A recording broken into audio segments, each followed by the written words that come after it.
my present time existential dread has to do with a epiphany that has afflicted my overall well-being, and that is this. The proof that everything in this reality, as far as sentient life, is ultimately meaningless and suffering-inducing is because it all revolves around food and the scarcity thereof, which creates a struggle for survival. Let me give you an example. How it all started was I was laying in bed and I woke up in the middle of the night because I was infested with red fire ants that were biting the shit out of me. And I panicked. I stripped off all of my clothing and I went in the shower. And I had bug bites all over me. And I just said, wow. But this has been an ongoing theme because I live in the Mojave Desert and nature has a bunch of enemy combatant, blood-sucking cocksuckers that leave you itchy and infuriated. And it's become so frustrating with these red fire ants in the desert that I have actually cried tears on account of the frustration that has been brought about because of it. Because anger is superfluous when it comes to something that induces the anger, but the anger does not bring it to a resolution. I can't control these fire ants that are biting the shit out of me in their quest for finding subsistence. But I ask myself, why is it that this blood-sucking organism exist? Why does any blood-sucking organism exist? Whether it be a mosquito, whether it be a flea, a tick, a bedbug, etc. Or not to mention somebody's household being overwhelmed with the intrusive presence of, say, rodents. In my case, it's actually rats. And that's not an economic issue, because a lot of times people might associate rodents with unsanitary, low-budget conditions, but it's something that actually affects all economic classes in this general area, because we have these things called kangaroo rats. And they're probably the most terrifying because, as the name suggests, they jump 10 feet in the air, and they're quite terrifying. So you're laying in bed, and next thing you know, there's this 5-pound chihuahua that just jumps in bed with you, and it startles you. My sleep has been interrupted constantly because of these occurrences, whether it be rats crawling around in my bed, whether it be ants, bed bugs, mosquitoes, not to mention flies. They might be the most obnoxious at all, but flies seem to afflict my waking state. I notice I'm constantly swatting these obnoxious bastards that quite literally have the ability to drive me insane. And sometimes they do interrupt my sleep. Have you ever been in a position where you were trying to sleep at night and then there was a fly that kept landing on your face and waking you up? And you kept trying to kill it and swatting at it, but it just didn't give up? And then you couldn't go back to sleep because you were so pissed off and you said, fuck it, and you just operated on 4 hours of sleep? Well, this has been the story of my life for months. But it's been an ongoing thing my whole life. Which leads me to the philosophical conclusion that the only reason why these sorts of invasive creatures exist is to survive for survival's sake. But what is the common denominator of survival? Well, it is food. Now you might think, no, it's power, pussy, and money. But here's the thing. You as an organism that already exists, that is not relevant to the particular who has been brought about because of the sex act. Because you don't have to bring kids into the world, but yet you're going to exist regardless. So we can just scratch out the sex act. We can scratch out money or power because so many of us barely have enough money to survive and we're in a position of subordination.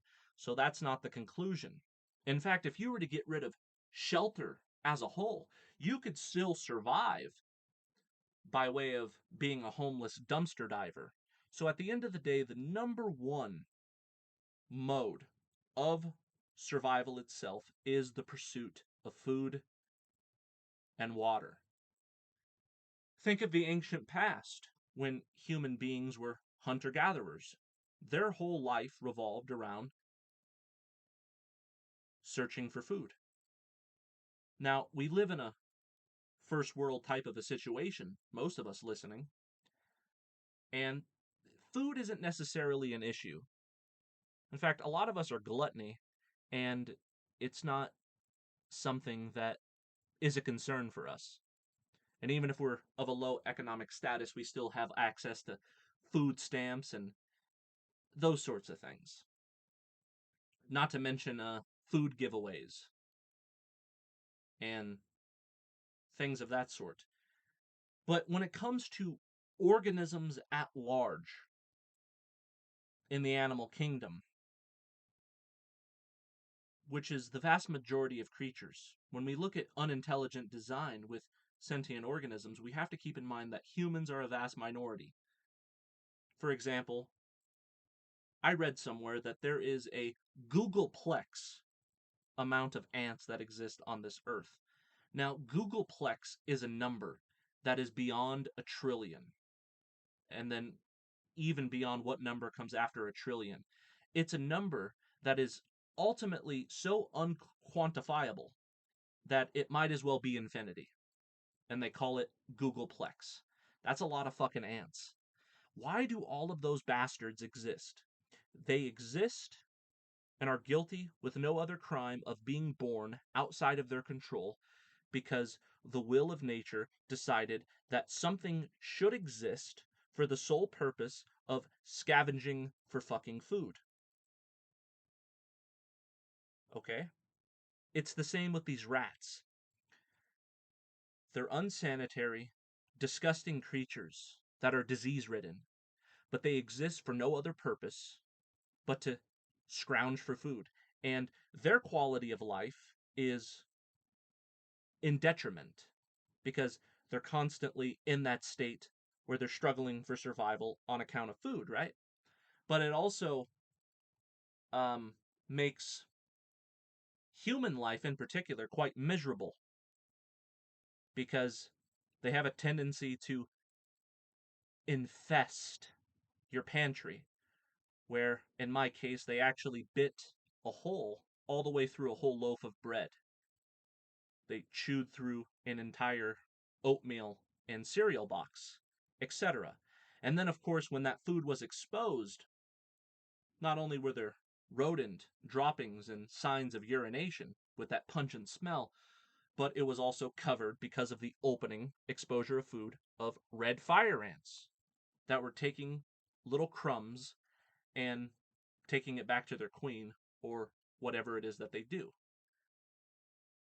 And it's the same with these fucking flies.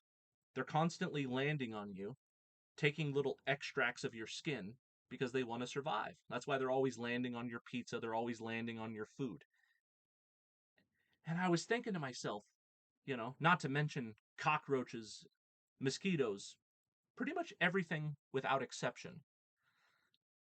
They are looking for food. They are struggling to survive. They're suffering. They shouldn't exist. And not only that, but they are making human life suffer as well. because of their conquest for food. And then I got thinking, wait a minute, what about human beings? What do we do when we need to get our intake of nutrition? Well, worst case scenario, we eat dead flesh that came from a factory farm where an animal was quite literally tortured in a position where it couldn't even move, and it lived its life as a living hell just so it can be slaughtered and we can eat its flesh. So we can extract the nutrients and we can shit it out of our asshole just to repeat the cycle over again. And then I thought about the human body. And if you look at the acidity that our stomach produces, it's literally like a bathtub of battery acid that's designed to ingest the flesh of creatures who did not want to die, who lived in misery by the fucking trillions the world over annually, just so we could ingest it. It will go into the battery acid of our stomach. It will become dissolved, and we will extract nutrients or whatever, and then we'll shit it out just to repeat the cycle all over again.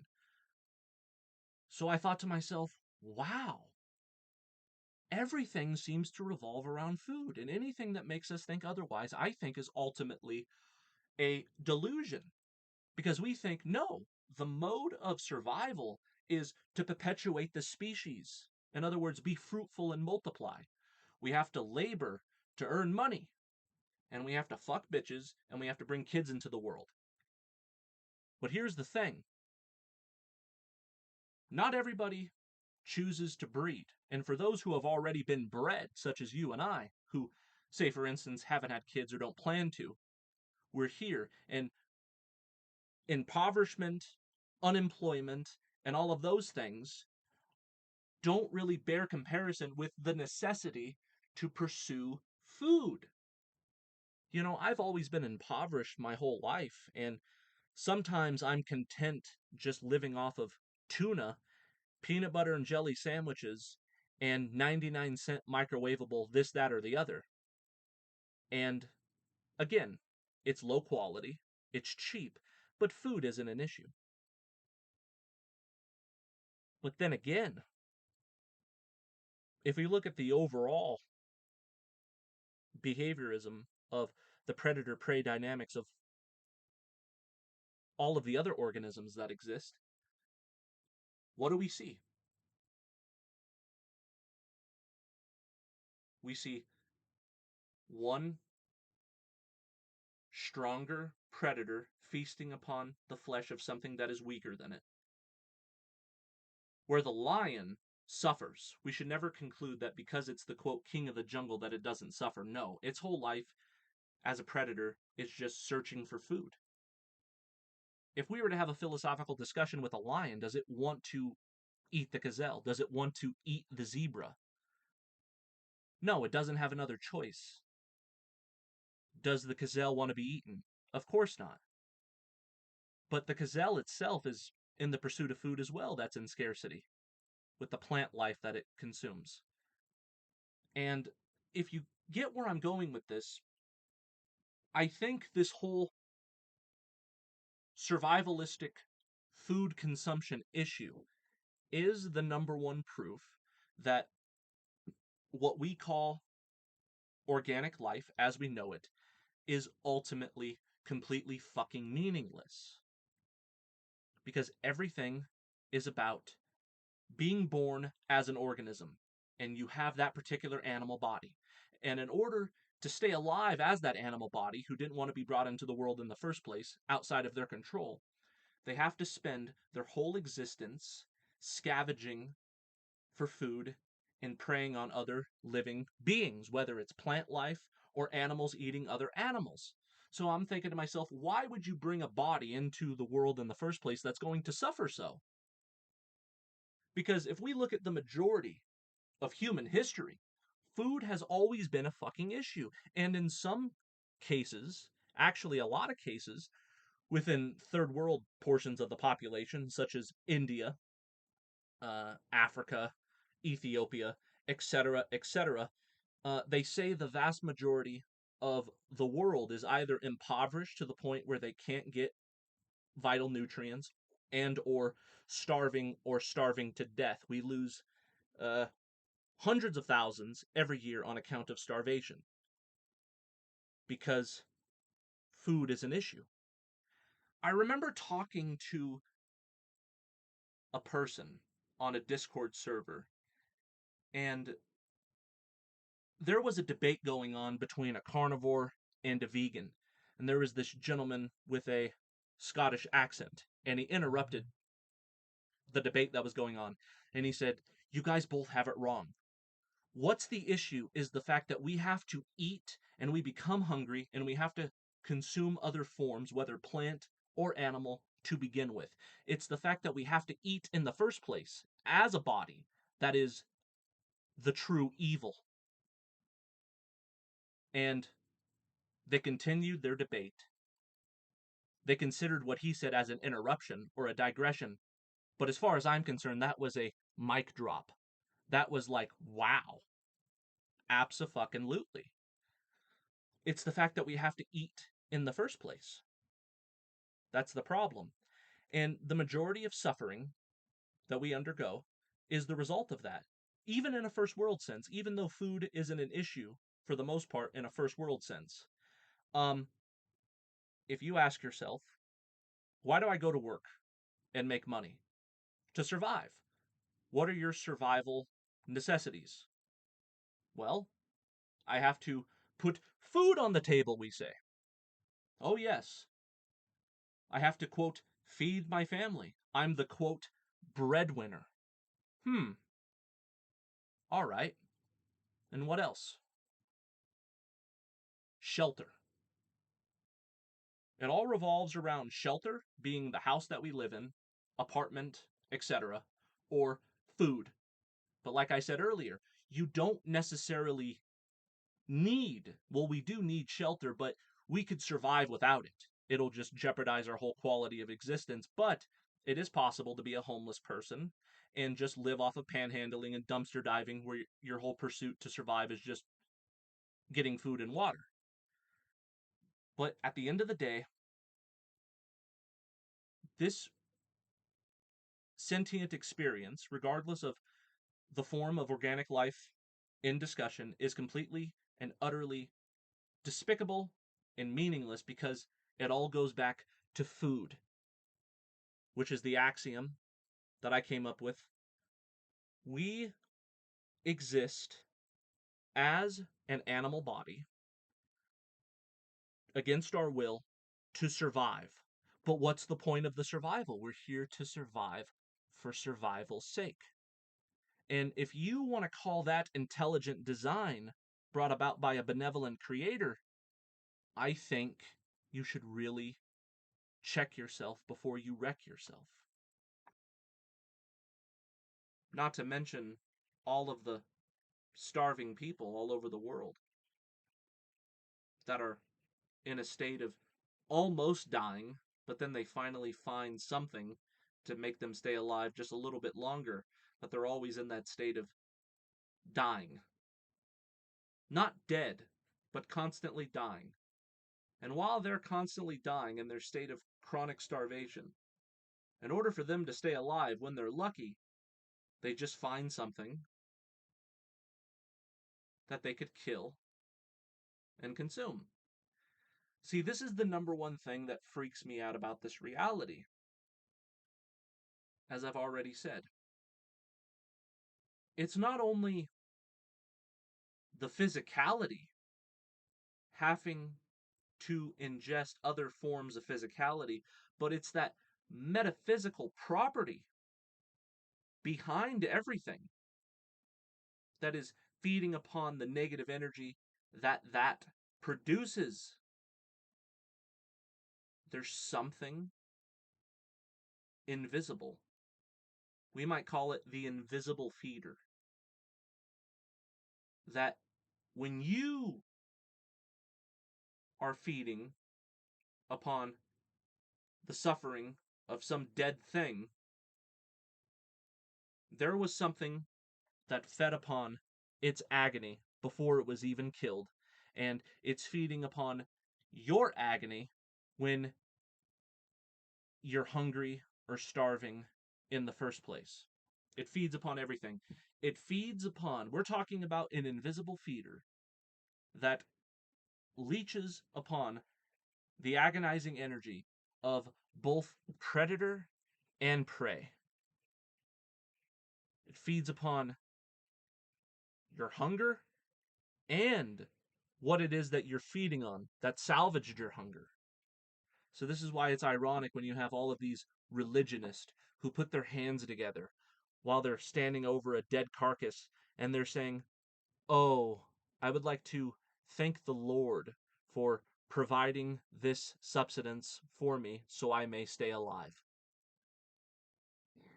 How ridiculous is that? How retarded is that? Me, I would say, why am I in a position where I'm born against my will and I have to feed upon dead things in order for me to stay alive in the first place? And when this dead thing is provided to me, even if it happens to be plant life, why am I in a position where I should give some kind of a erroneous gratitude? Because the whole suffering of my hunger in the first place was involuntary, because it wanted me to suffer so it can feed upon the suffering of my hunger, and it wanted to feed upon the suffering of that which I am consuming. It feeds upon everything. In fact, my philosophical frustration of this whole phenomena, it's probably feeding on that as well. Just yesterday, I went to my local diner, and right when you walk in the door, there's a giant poster of a cartoon cow depicted smiling ear to ear with its tongue extended as if to say, "Mmm, delicious." But I've always found this cartoon to be disturbing because they have a compartmentalized labeling that tells you what every part of the animal corresponds with insofar as what you would get on the menu. For example, the ribs would say, "nice juicy ribs," and so on and so forth. On this cartoon cow, smiling with its tongue sticking out. And I thought to myself, that is so fucking sick on so many levels. As if the cow is just happy to be a walking refrigerator. But then again, what isn't a walking refrigerator in this reality? I was contemplating the jackrabbit that I saw out my window this morning, and I was trying to come up with a purpose for its existence. And it dawned on me. That jackrabbit exists to be a walking refrigerator for wild dogs. In my area, namely coyotes. Huh. That's the purpose. Yep.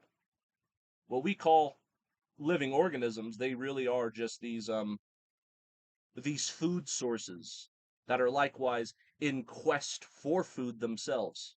So it's like I'm food. That sounds very strange, but try to follow me here. Cannibalism has been a thing, and it still is a thing in certain parts of the world. If you were to eat my ass, and I don't mean that in like some kind of a sexual slash gay way. I mean if you were to quite literally eat my ass, you were to take a piece of my ass and put it on the fucking grill, that would have nutritional value. Apparently, it tastes like the best pork you've ever eaten, says the anecdotal testimonies of cannibals. They say it's actually quite good. You could eat me. I could eat you if food was so scarce that one of us was going to die if otherwise.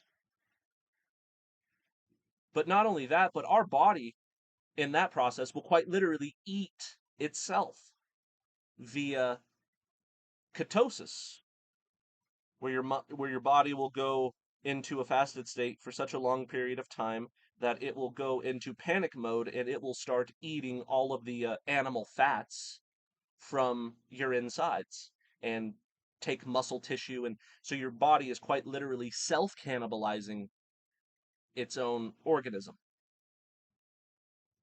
So I am food as a flesh being, and I eat other flesh beings. But basically, I'm an animal that eats other animals, or I'm an animal that eats myself. So, as far as I'm concerned, everything in nature is just a fucking feeding frenzy. It's just this carnivorous bone cruncher. That's all it is. It's just a fucking bloodbath. And the acids in your stomach dissolves dead bodies.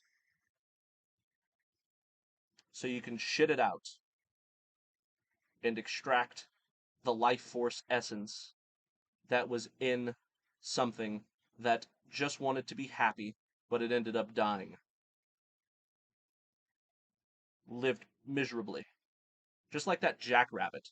You ever notice when you look at uh, prey creatures, they're constantly stressed out, like they're constantly running, looking over their shoulders. They're just in this state of continual fight or flight at all times. Like, if you were to sit in the park and you were to extend your hand and say, come here, little jackrabbit, the jackrabbit's going to run away from you. It's scared to death of you.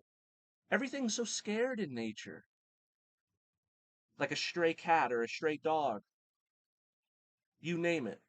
You go up to some wild animal, they're running away from you because they spend their whole life running away because they're nothing more than a walking refrigerator, scared to death, about to get eaten at any moment. But they live just long enough to perpetuate themselves and, quote, breed like rabbits just so the walking refrigerator can continue. That's what everything in this fucking reality is. I'm food. You're food. And as food, being our own bodies, cannibalistically, if you want to look at it that way, or some other predator who wants to fucking eat us, we are food ourselves.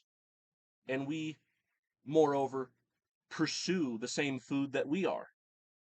And our bodies will eat itself, self-cannibalize, if we do otherwise. Everything in nature is simply an obnoxious smacking noise. You ever sit across somebody at the dinner table and they just have bad manners and they're constantly slurping their soups and they're chomping away, breathing really loud, not closing their mouth, etc. That's basically what this reality is, metaphorically speaking. It's just some obnoxious prick just making all of these horrendous mouth noises, just munching on everything abominable. And think about how much of our lives are preoccupied with looking forward to food and enjoying food, just the enjoyment of it. Now, I'm not going to lie, and I think it's obvious that you see in my videos that I am overweight, and a lot of that has to do with the fact that I find food to be one of the most enjoyable things about this reality. I think about how I look forward to going to this restaurant and ordering my favorite thing on the menu, or looking forward to my mom's cooking, etc., etc. We're so preoccupied thinking about food, fantasizing about it, enjoying it, as if food is almost as enjoyable as sex. And I would make the argument that sometimes food can actually be better than sex. There's just such an incentive to reward you with all of this dopamine and feel good hormones to eat Food is really like a drug in Western civilization. Like when I go into my local gas station and I'm surrounded with all of these snacks, I look at it like it's dietary crack. That's essentially what it is. These are made by scientists in laboratories that try to make it as addictive as possible. And there's no nutritional value, and they kill. Imagine this. Not only do we, as, as a human species, pursue death so we may stay alive, but we eat the very foods that are going to eventually kill us. I think it's mostly to do with the seed oils myself clogging arteries, which is why heart attacks are the number one cause of death the world over. It's those fucking seed oils. I'm telling you, canola oil, get rid of it. Vegetable oil, all of those types of quote seed oils, they all coagulate in your blood and they end up clogging arteries, and it becomes a huge problem when you're 40, 50, etc. That's why there are these drop dead heart attacks all the time. We eat the very foods that kill us. And we're designed in such a way to actually get enjoyment by eating the very things that are going to make us feel like shit and perhaps eventually kill us. Because we're programmed to enjoy food so much that we pursue it just about the same way that we pursue sex. But we just don't look at food as tantamount to sex as far as pursuit and pleasure is concerned, because food is so omnipresent that at any time you could just go into the pantry, grab something. Like, it's just something that we're so used to because of the instant gratification that we don't really compare it to sex. But when it comes to the incentive that propels human behavior, even more so than sex, or just as much, I would say it's food. And people don't really talk about it that much. People always talk about pussy, money, and power, but they don't really talk about food that much. Not as much as they should. This invisible feeder is a spacious, omnipresent predator of the most sadistic sort, and it feeds upon suffrage as a vibratory emoting. But this same principle could also be anthropomorphized as above, so below within the human animal. As I've said in another video, we are preordained by evil. Evil presupposed our body being born. So the individual, in my opinion, is not responsible. Now, should his crime be treated accordingly? Yes. You should treat the criminal as if he is the doer of the crime. It's called, quote, to assume responsibility. But do I think this criminal, regardless of how horrible the crime was, is responsible for the particular crime he committed? No. I think it was this sadistic apex predator that is the invisible feeder of a metaphysical sort. It needs to feed from suffering. But we know that the main inflictor of suffering is one human being who suffers and thereby makes another suffer. This is a human issue. So it needs us to be a spit in the ocean of this metaphysical invisible feeder. It exists within our hearts.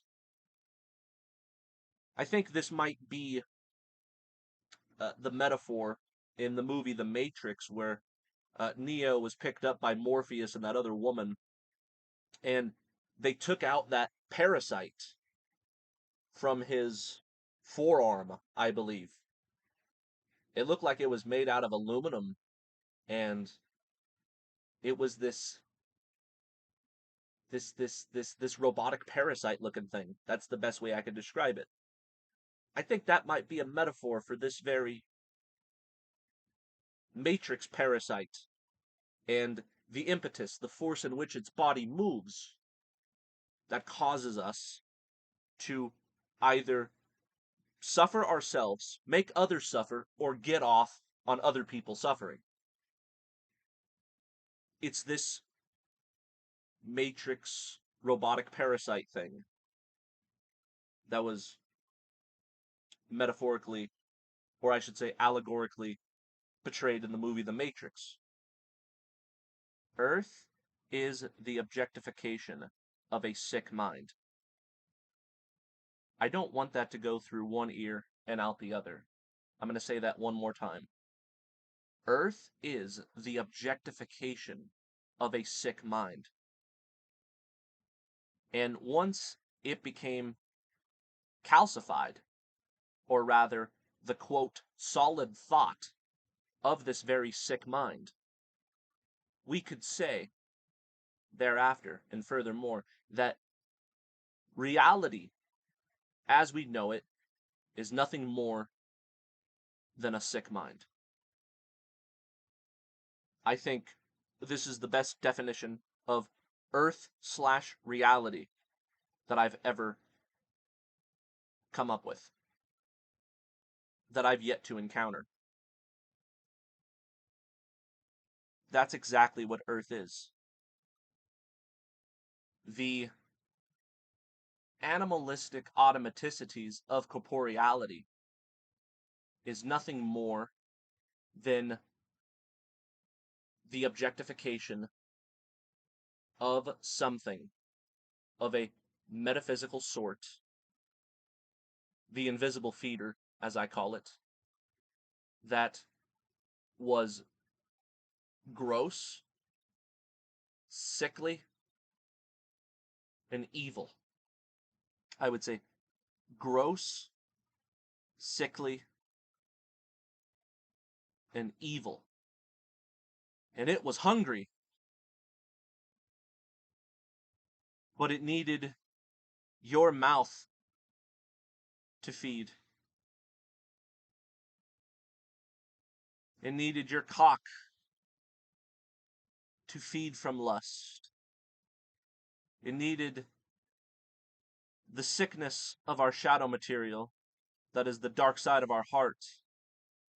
It gave us that because it wanted to feed from it. Earth is a feeding frenzy of carnivorous disembowelment, where the insides become the outsides while still alive. Eaten alive from the crotch upward as opposed to the throat downward. This is Earth. Look at our biology. It all revolves around food. We have teeth, we have a tongue, we have a throat, we have a stomach, we have intestines. What we call the human body is nothing more than a feeding machine. And a fucking machine. But mostly a feeding machine, I would say. If we look at the inward anatomy, as far as that's concerned, what kind of sick fuck would bring that into existence? A biological organism that exists for no other reason but to fucking eat. And struggle all the while in the pursuit of those things, just to die a slow, miserable, painful death. And you want to say God is good. You want to say nature is good. Fuck you. Fuck you. Every single second, a new sufferer is born that we call an infant. And the question is, why? Existence for the mere sake of existence? survive for the very sake of survival. We have been birthed against our will into a concrete jungle of scarcity and suffering. But for what purpose? If it is all tantamount to survival, and we know that the common denominators of survival is essentially this. Okay, you poor bastard. You are alive. Now all you have to do now is stay alive. And in order to do that, you're going to have to undergo a series of trials and tribulations that we call the pain of existence, where you are going to labor hard, be subjugated to all kinds of various toxicities, professionally, recreationally, and domestically. But what does survival amount to? And all of that pain? Feeding and fucking. There's the meaning of life.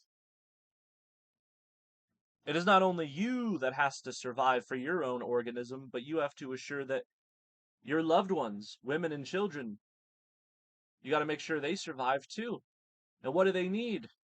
Shelter and food. What does that require of you? Labor. Labor, labor, labor, labor, labor, labor, labor. Just to sleep, shit, and eat. Rinse and repeat. Sleep, shit, and eat. Rinse and repeats. We call this the American dream, the nuclear family, the white picket fence. Ah, but what slaves we are. What fucking slaves we are. This is why, whenever I see the stomach of a pregnant woman, I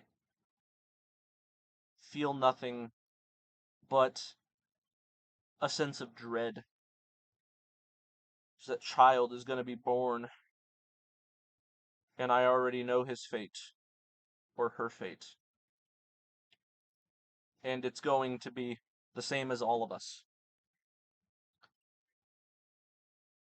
Brainwashing, slavery, poverty, and suffering all the while just to survive for the sake of survival, which is tantamount to feeding and fucking. Fucking to bring more sufferers into the world so the archons can feed upon their loosh and they can be little brainwashed slaves themselves, suffer all the while for the pursuit of fucking and food. Forever and ever. And that is the definition of hell. Hell is not what you think. When you walk up to somebody in hell and ask them how they're doing, it's just like doing it on the street. They will smile and they will say, "Good, how are you?"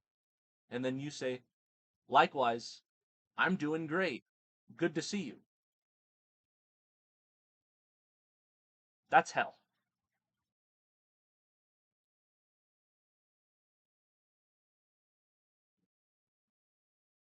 Be forewarned that these bestial beings are evil incarnate. They are an astral leech personified in human form. If you had to give an analogy to what they are, it would be something like this. They are a formless, egotistical demon that is like a wormhole that sucks upon vibratorial, noxious substance, the very sort that they produced in the first place. It's like in the summertime when you turn on your air conditioner and you leave a window open to try to blow the hot air out the window. Okay, that hot air that you want to get rid of because you prefer a nice cool environment, that hot air that goes out the window is literally what they eat to stay alive, as far as their subtle body is concerned. To be frank, they feed upon negative energy.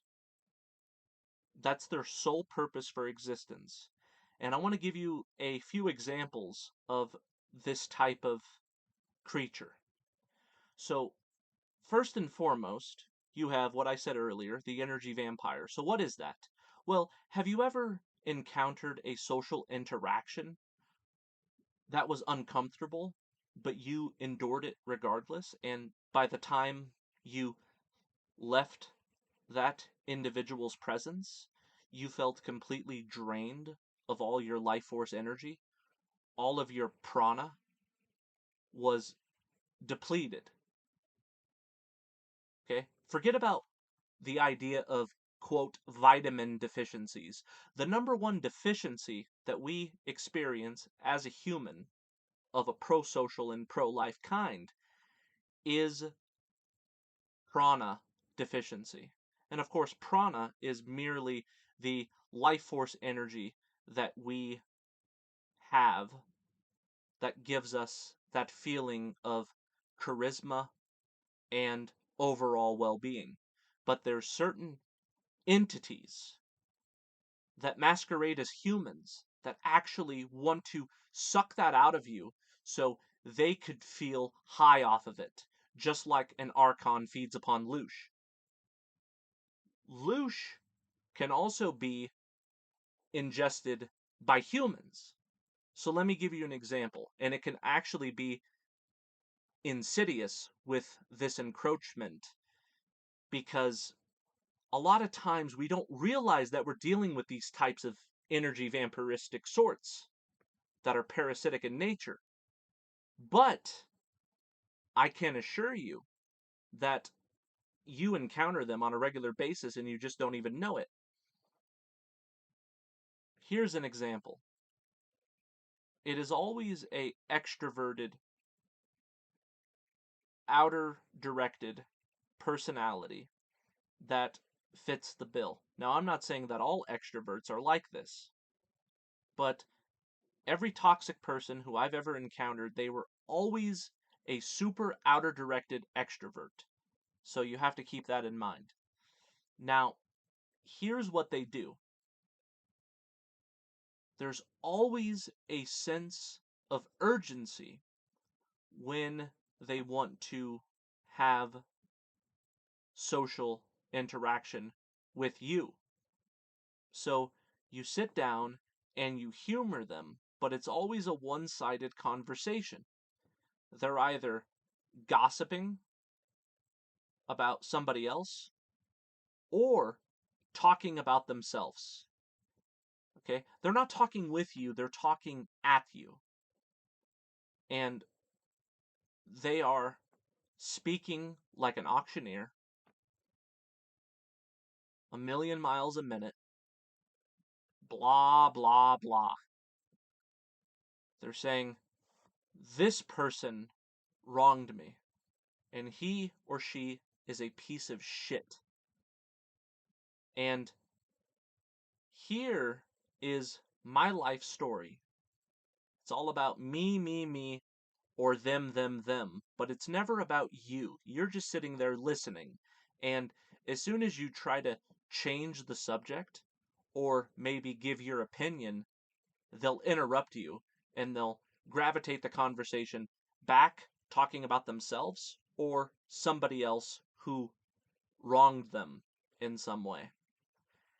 And you're kind of just sitting there annoyed by the obnoxious nature of this personality. And all the while, you start to feel more depleted and more depleted. And as soon as you want to end the interaction, they lack boundaries and they persist in the conversation regardless. This is also the type of person where if they're not talking shit about somebody else or aggrandizing their own ego by speaking upon it constantly, never giving you a time to have the same reciprocation. In the minority of cases where you are the one that's actually speaking, which is probably 10, maybe 20% of the time if you're lucky, again, they'll interrupt you and they will give unsolicited consultation, and they will give advice where it was not asked for. They have two things in common. They will give advice to you where it was not asked for, whereby you feel insulted, or they will give you all of their problems whereby it also was not asked for. And if you try to bring the conversation to a personal level, it will be one way or another shut down, and it will go back to them, and or they will invalidate you. Now, it is this type of person that is the most common energy vampire, and they're able to get away with it because they're not entirely quote narcissistic insofar as the symptoms of narcissistic personality disorder. Even though they may be, they don't seem like they are. They seem like the person who is down and out, and quote, as a friend, being you, because you're too nice, and it's ultimately a vice on your part and my part. We fucking humor them, and we are left feeling drained. Like all of our testosterone, all of our ability to produce dopamine, etc., is just non existent. And sometimes you can actually have an energy vampire hangover, as I call it, where you will actually wake up the next day and you will feel completely shitty. And you actually have to go through a recovery process to overcome this. And unfortunately, this could be your significant other, it could be your parents, it could be your spouse, but regardless, you have to look out for these types of things. The number one symptom to look out for is, how do I feel when I'm talking to this person? Do I feel that there is a reciprocal response, or do I feel like I am the one who is being receptive or passive, right? And they're the opposite. They're the ones who are active. They're the ones who are talking a million miles a minute, and they seem to get more passionate and energetic the more you start to feel drained. Okay? Now, this energy vampire can also assume the form of a sexual nature. Let me give you an example. Have you ever had sex with a person, and after this sexual expenditure of energy, you felt completely dead to the point where you just wanted to go to sleep, even though you've only been up for like 9 hours when this interaction took place? But they were filled with life, and they were just talking a million miles a minute when you just felt like absolute garbage. And you wanted to get away from the person as soon as possible, and you didn't know why. Even if the sex was good, maybe they drove you to the point of orgasm. But still, after this encounter, you thought to yourself, what the hell is wrong with me? Why do I feel horrible? Okay, you have to put two and two together. There are people out there who actually have metaphorical, succulent tentacles about their aura, and they take your sexual passion and they induce it into themselves as their own vitality at your expense. I've encountered this more times than I can count. Okay? I have had sexual intercourse with women where I did not feel this way. And if the relationship didn't work out, it was for other reasons. But I have encountered so many scenarios where I would meet a woman on the internet. We didn't have much in common, but I tried to, quote, play it cool. And next thing you know, I'm having intercourse in the backseat of a car. And after I have my emission, I roll over and I feel dead. And there actually has been times where I would wake up the next day and I would actually be sick. I would get a fever. Maybe I would get the cold or flu. And I would think, no, it can't have nothing to do with that. Maybe we exchanged germs and they gave me a virus or something, so to speak. But no, I come to realize that after that's happened to me more than once when I was in my earlier 20s, I come to realize that there actually are beings out there who, so to speak, and it doesn't necessarily have to be a vagina, but I speak in regards to what I understand as a heterosexual male. It's as if their vagina, by me having sex with them, they were taking my passionate energy and they were taking it into themselves. And it wasn't only my sexual energy that they were taking, but they were just taking my energy in general. And that's why they were so talkative and so energetic after the fact, as opposed to myself, where, like I said, I'd wake up the next day and I would actually be physically ill, right? It's these types of things that I'm referring to when it comes to the energy vampire. There are energy vampires of a sexual nature, and there are energy vampires of a social nature, and sometimes both simultaneously. And you have to look out for these signs and symptoms. And the main indication is, how do you feel energetically? Do you feel as though they fill your cup, or do they empty it, or do they leave it only half empty? I have encountered social energy vampires and sexual energy vampires who would either make my cup feel halfway filled or completely empty, and there have been those who have actually filled my cup. You want to find people who fill your cup sexually or socially, not making it half full or completely empty. That's how you judge these types. And when it comes to the subject of this video being everything in this reality is about food, one way or another, you have to keep in mind that food is not just something that you put into your stomach and you shit out your asshole. Here's a fair analogy to describe the energy vampire. They are a thief in the night that siphons your gasoline while you sleep. You wake up in the morning to start your engine to realize it's on empty. And you start to distrust your own judgment. And you go, I could have sworn I filled it to the brim just yesterday. But now it's on empty. Well, maybe I didn't fill it up. Maybe it's a false memory.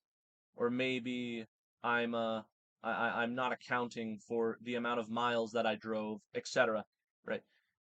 But really what it was is your tank was filled, but you didn't realize that the reason why it was empty was because it was actually siphoned from you from a thief in the night. And there is such insidiousness with how implicit this type of encroachment is that it's so commonplace when you're dealing with these, with their covert antagonism, that you might not even realize that you are being you're being leached upon. Okay? Ask yourself, because we have spidey senses when it comes to these types of people. We say, ask yourself, do I want to talk to this person? And do I want to discuss the subject matter that this person is bringing up? If the answer is no to both of those questions, then you have a serious problem on your hand. But a lot of times, what these energy vampires like to do is they will quite literally force themselves on you. And because we're so, quote, polite, we humor these creatures And we have to stop from this moment forward. Because those who try to make lesser of my essence, being the violators of vitality that they are, of which I am forced against my will to commingle with, are exhausting. Exhausting. And that's why oftentimes in the past, when I was forced to be around these people, I would abuse caffeine to try to stay awake. Because one side effect that is a surefire way to know that you're dealing with a energy vampire is chronic fatigue chronic fatigue syndrome, but only when you are around them, and when you're away from them you start to slowly build up your energy reserves back, only for them to become depleted once more upon their reemergence. Yep, they make you sleepy. Absolutely. Hell, there's been times where I've been in a toxic romantic relationships of this kind, and I remember sleeping 13, 14, 15 hours a day. And you say, no, that's impossible. No, it's not. If these people drive you to such a point of depression, because like a pressure cooker, after the food is done and you release that hot steam from the top, that's what they do to you. So rather than having a nice 7 or 8 hours like most people, you require 15. That's something else to look out for.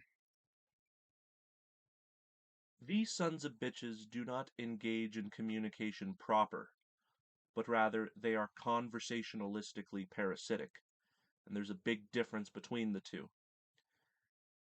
They are slithering and slippery with their sneakiness, and to the degree that they go unrecognized is the same degree in duration that their feeding upon your energy will be prolonged. It is your presence as being there, as their interlocutor, in which they are feeding. You must keep that in mind. It is not the exchange of verbiage. It is the fact that verbiage is causing you to be almost paralyzed, feeling socially awkward in their accompaniment, and your very presence as being there as an interlocutor in that passive state, that is what they are feeding off of. Because what is attention except for energy? When you give something your full and undivided attention, you're giving it your energy.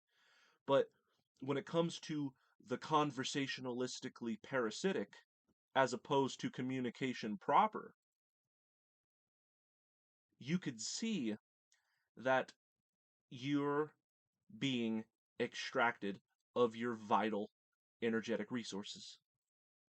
Here are the symptoms of having been raped by a ghost: fatigue, depression, and drowsiness.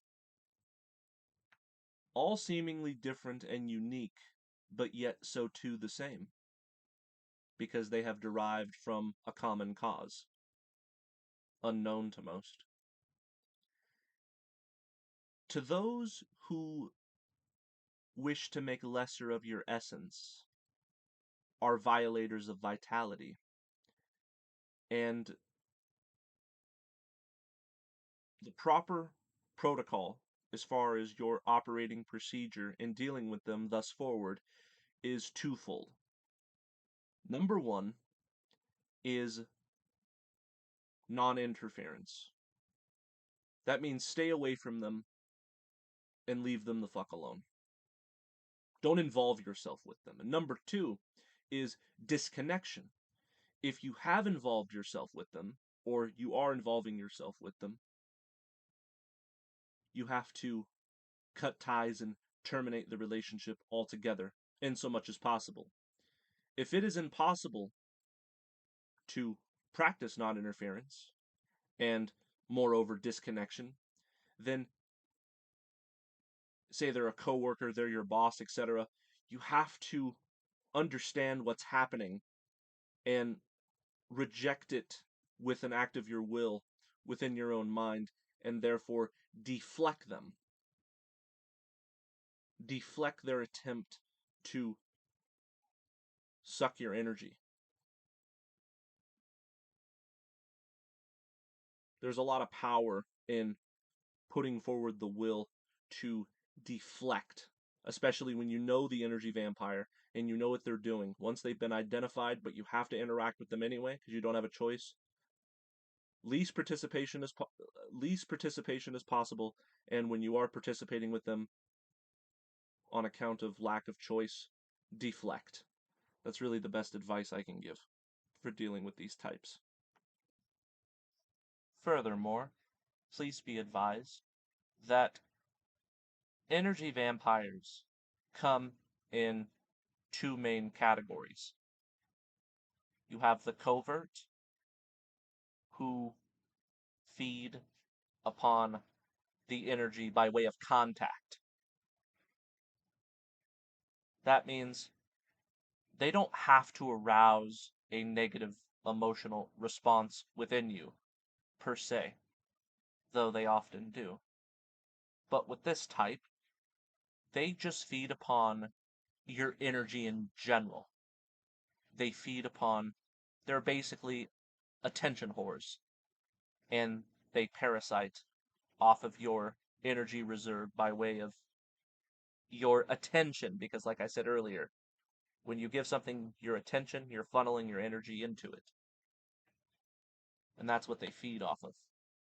And they're covert because most people are not aware that they're being fed upon by this type by way of contact alone. So this is the first type, and we could say that it's the most mild type. But don't underestimate them for 1 second, because they are responsible for so much depletion in this world as far as energy reserve is concerned. And then you have the second type of energy vampire, which still belongs to the covert category, but they're far worse. And it's the drama queen, who has a histrionic personality type that actually feeds upon emotional waste products. Let me explain. Say somebody in your family died, and they're the first to call you, and they want to give you a shoulder to cry on, literally, so you cry on their shoulder, and they're trying to comfort you. But really, what they're doing is they're actually feeding upon your emotional waste product called grief. See, negative emotions, in my estimation, are nothing more than energetic waste products, because your body, one way or another, is trying to alleviate it as soon as possible to get rid of it, and it's unwanted in the first place. So, for example, when you cry, you could feel all of that energy pouring out of you. You're actually having an emotional dump, literally. Anger is an emotional dump. But there's people out there that actually, in the covert category, who try to arouse these sorts of emotions, quote, as a friend, or try to give you a feeling of camaraderie while doing so. So, for example, everybody is completely calm, and there's somebody who says, "Do you see what the fuck is happening in the Middle East right now? We should all be outraged." And then he starts giving uh, some sort of a pep talk that arouses anger within people. But here's the thing.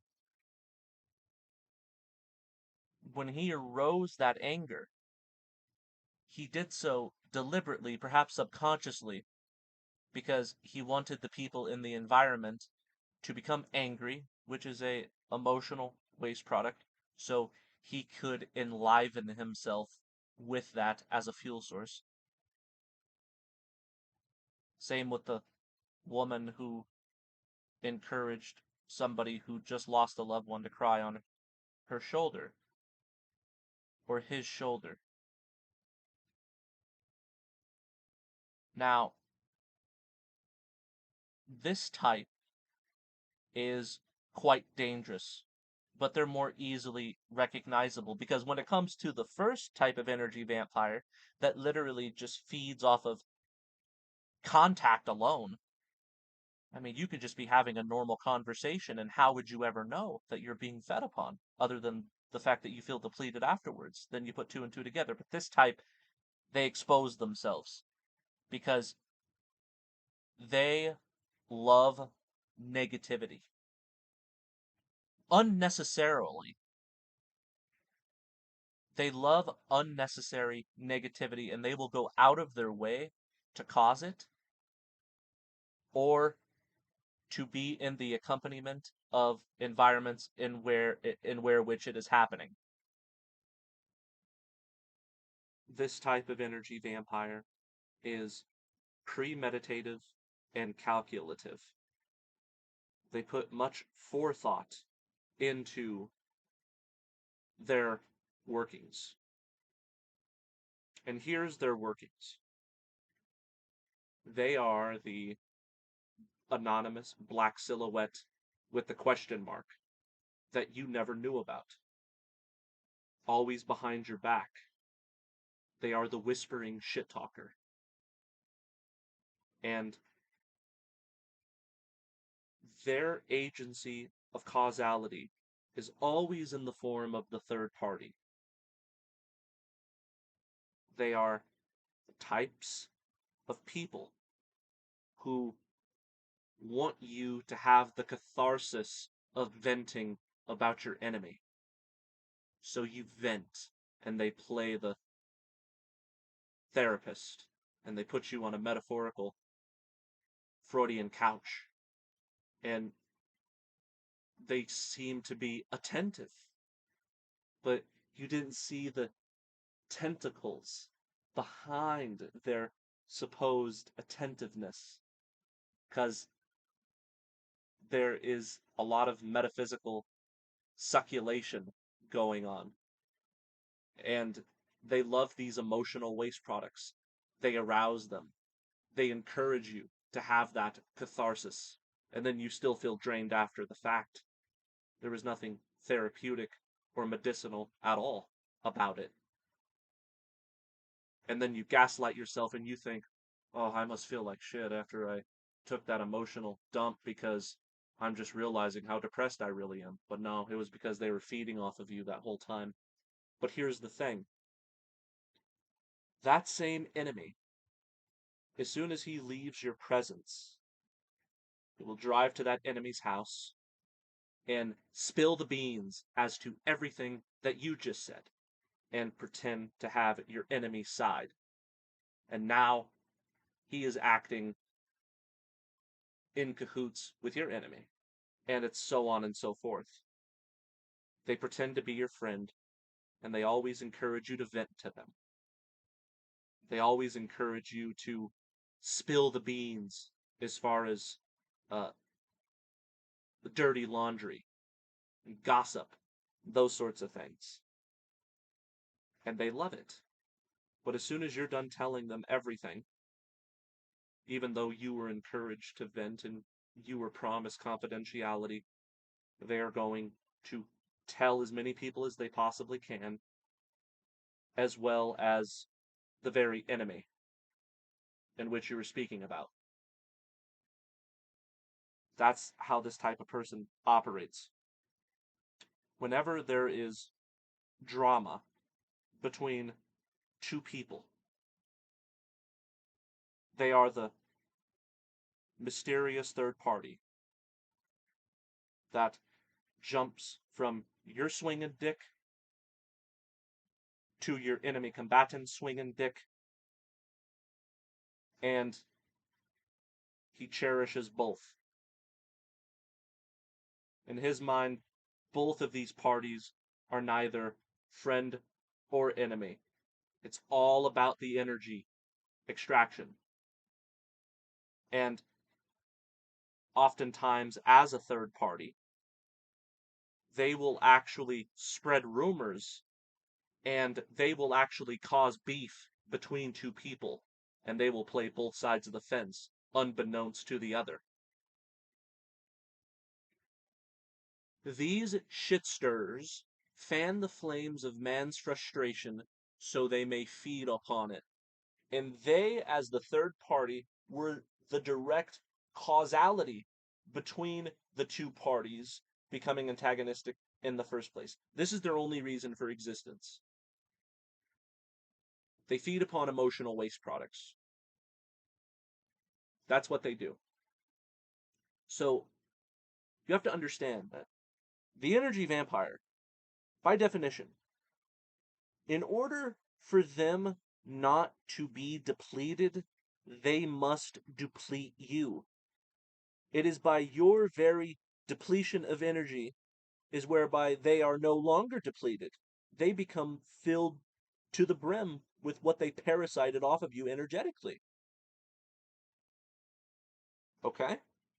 So, with that being said, you have to ask yourself, when I encounter this person, is the subject matter always in regards to drama and gossip, where it's not a fun, loving conversation of laughter, where we're spreading positivity as a means to enjoy ourselves? It's the exact opposite. It's all about nastiness. Okay? Now, here's the thing, if the conversation is always revolving, let me put it to you this way, if your supposed friendship with this person revolves around gossip and drama, then that is a toxic relationship, even if you seem to enjoy it. Okay? It's not a healthy relationship dynamic that you're having between those people. All they do is bitch, and they want you to bitch, and you guys just have a bitching fest. Always complaining, always talking shit about somebody else. But hell, behind your back, with that same person you were talking shit about, now they're bitching and talking shit about you. Fuck these people. Stay the hell away from them. It's all they want to do is feed off of your emotional waste products. That they,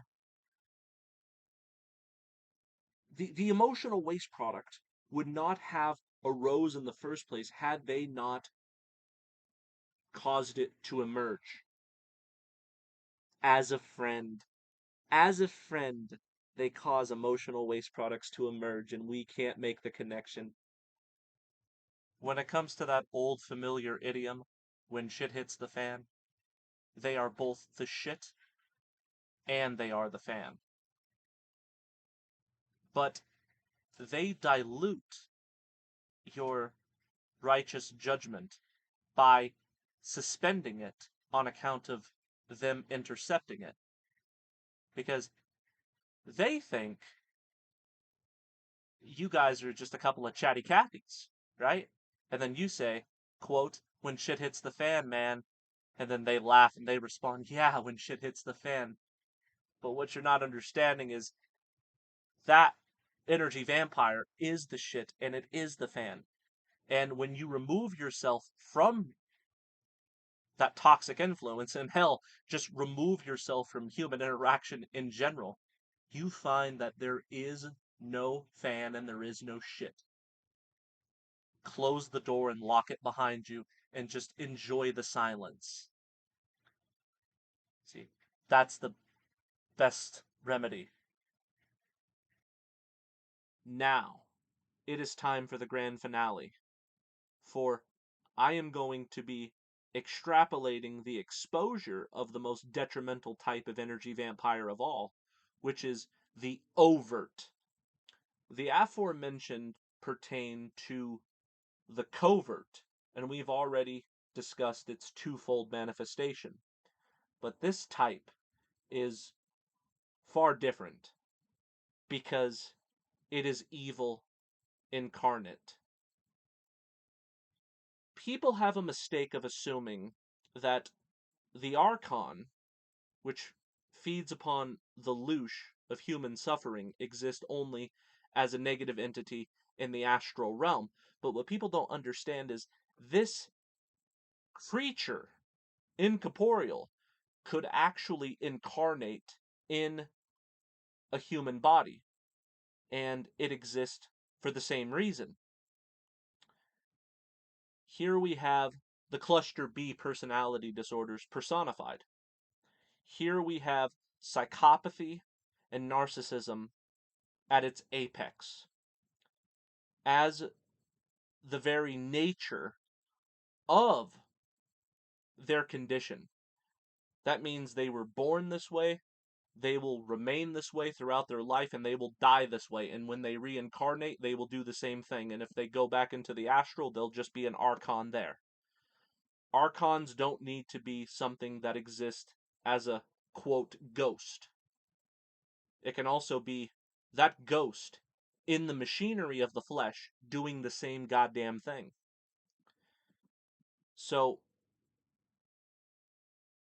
furthermore, here we have the sadist, or the bully, which, as far as I'm concerned, are synonyms. Then the animosity becomes obvious, because if it could talk and speak aloud its motive, it would be thus: I am the cause of your suffering, emotionally, physically, psychologically, perhaps even sexually. So I am the cause of all of your pain and suffering, and you are the effect. And that which you emote as an emotion on account of that, that is what I feed off of. Okay? The relationship dynamic of their bestial brutality is the dichotomy of victim and victimizer. Let's say, to put it in perspective, the covert energy vampire is passive aggressive. However, the overt energy vampire is active aggression.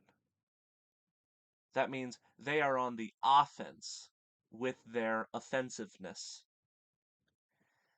They want you to know that I am the Orwellian boot standing on your face forever. They leave nothing to the imagination. Here's an oversimplified definition. They are bad because they are mean, and they are mean because they are bad.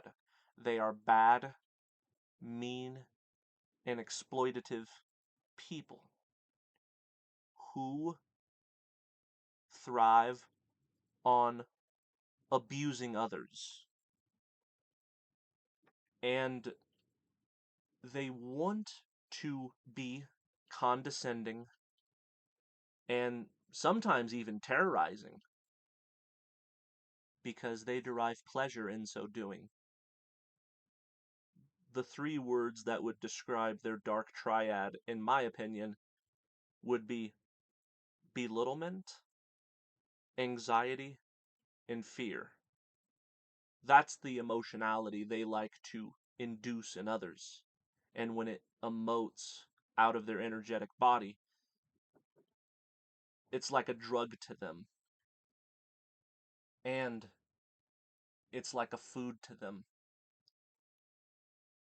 So you get the idea. They are combative assholes who want to make you sad, mad, well, anything but glad. right? Forgive me for being cliche, but let's move on.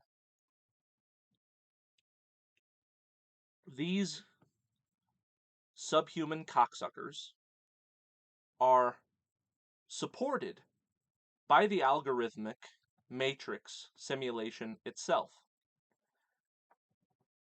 The overt energy vampire is a authoritarian personality type. And what this malefic reality of affliction likes to do, and it does so by, I believe, natural law, is it puts the most psychopathic, even though they're a minority, statistically speaking, as far as demographics, in the vast minority group of that which has the most power. And this can manifest itself in a plethora of different ways. For example, there is a bias of favoritism when it comes to these spoil sports having positions of seniority over your children in the public school system. Oftentimes, these subjects of spoilage will also gravitate towards professions such as police officer, military personnel, slaughterhouse worker, and governmental politicians. Not to mention the puppet masters on the very top with their psychopathic mastermind that orchestrates everything and treats humankind like pawns on a chessboard.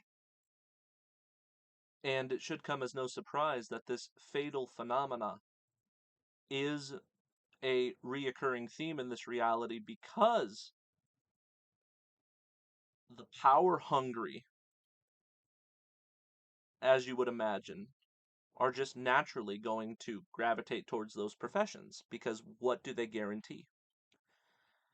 Well, they guarantee blanket immunity for all forms of psychological warfare, emotional warfare, and depletion of energy on account of the victim.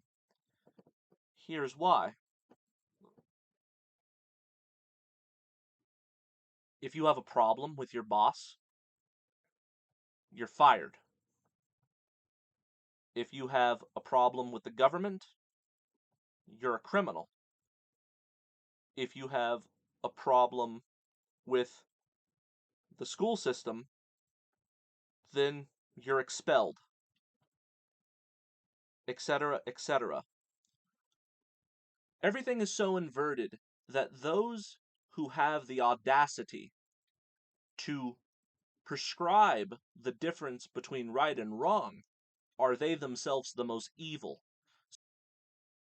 This is what I call the natural law of psychopathic superimposition, which can be defined as thus: a biased favoritism that guarantees the authoritarian personality type, who is the most misanthropic, will rise to positions of agenthood over subjects. And yes, I said agenthood, as in Agent Smith. I'm not talking about like a government agent, I'm talking like an Agent Smith, okay? That's the way I'm using the term. It's more science fiction-esque. So we have agenthood, where they are guaranteed to range in professions of seniority, ranging from the manager at a pizza parlor or the CEO of a multi-billion-dollar corporation. When it comes to psychopathic superimposition, it doesn't matter what status and financial net worth in which this managerialism is gaining for itself.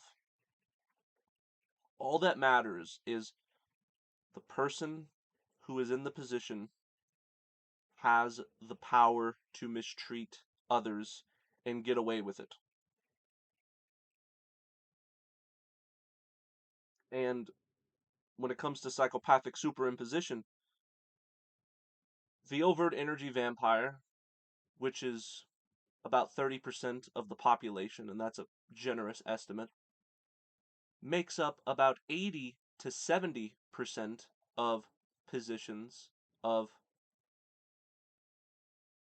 unchallenged power. Because obviously, a boss can't fire himself, so to speak. Right? Here's a good word. We might call them the unfireable.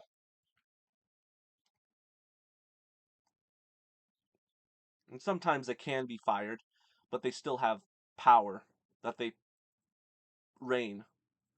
Like a teacher, for example. A teacher pretty much has the right to treat children however the hell that they want. I've had so many teachers who were complete and utter cunts to me. And I say the word cunt because they were female. And they were just absolutely rancid and vicious with how they would verbally abuse me. And they would write me referrals after I would say something back to them. And then I'd go see the principal, and then the principal would, more times than not, take the teacher's side. So again, the teachers are some of the most psychopathic, rancid whores that I've ever encountered throughout my life.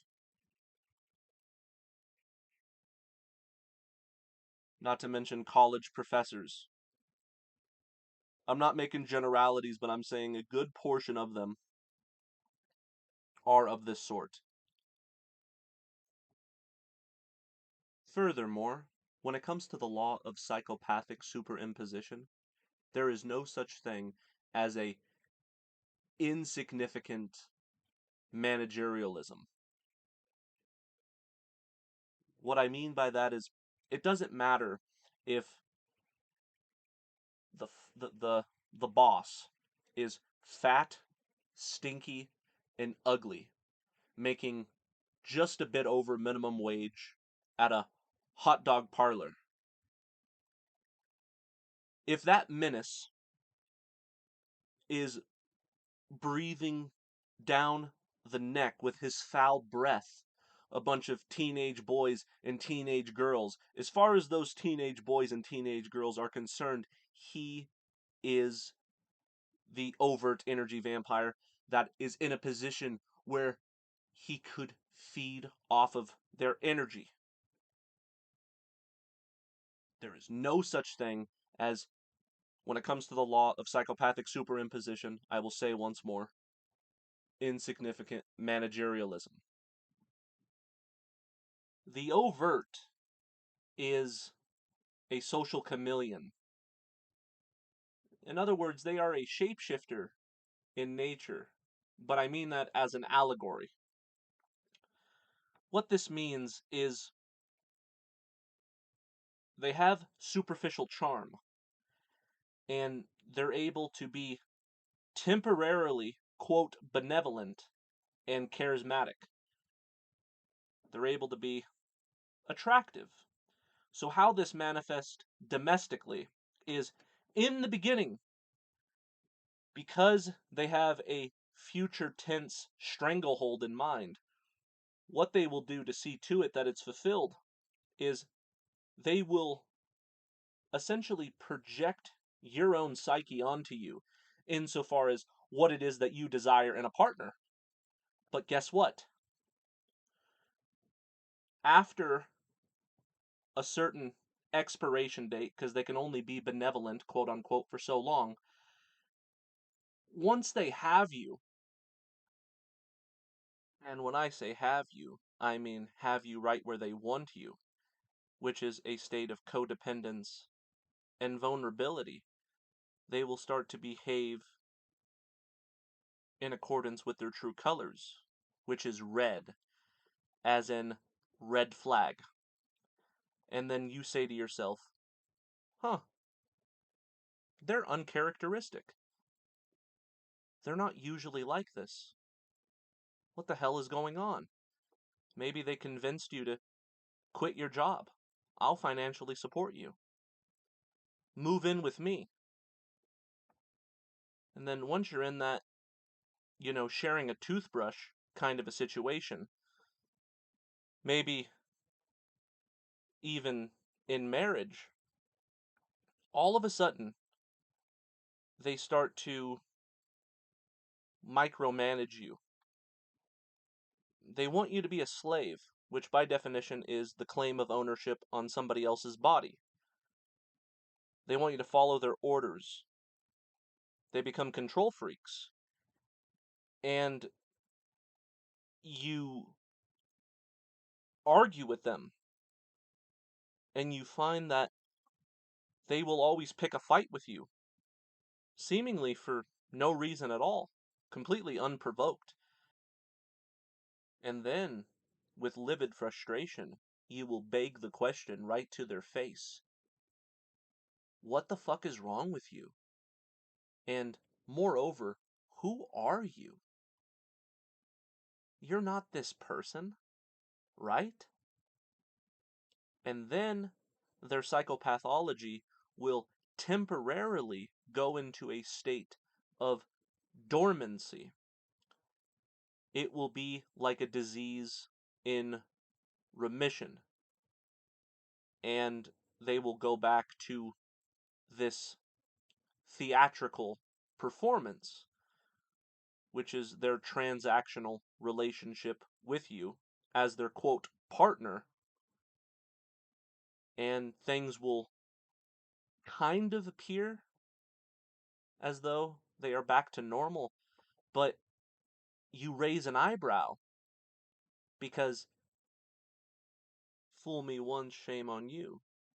Fool me twice, shame on you. Fool me 3 times, shame on you. But fool me 4 times, or a dozen times, or 100 times, you know what? Shame on fucking me. And that becomes the dynamic, because history always repeats itself. They go back to their old whore ways, so to speak, like the dog returning to its own vomit. And then, before you know it, they'll be sweet and loving for a short amount of the day. But then, towards the latter half of the day, they will attack you and verbally and emotionally abuse you.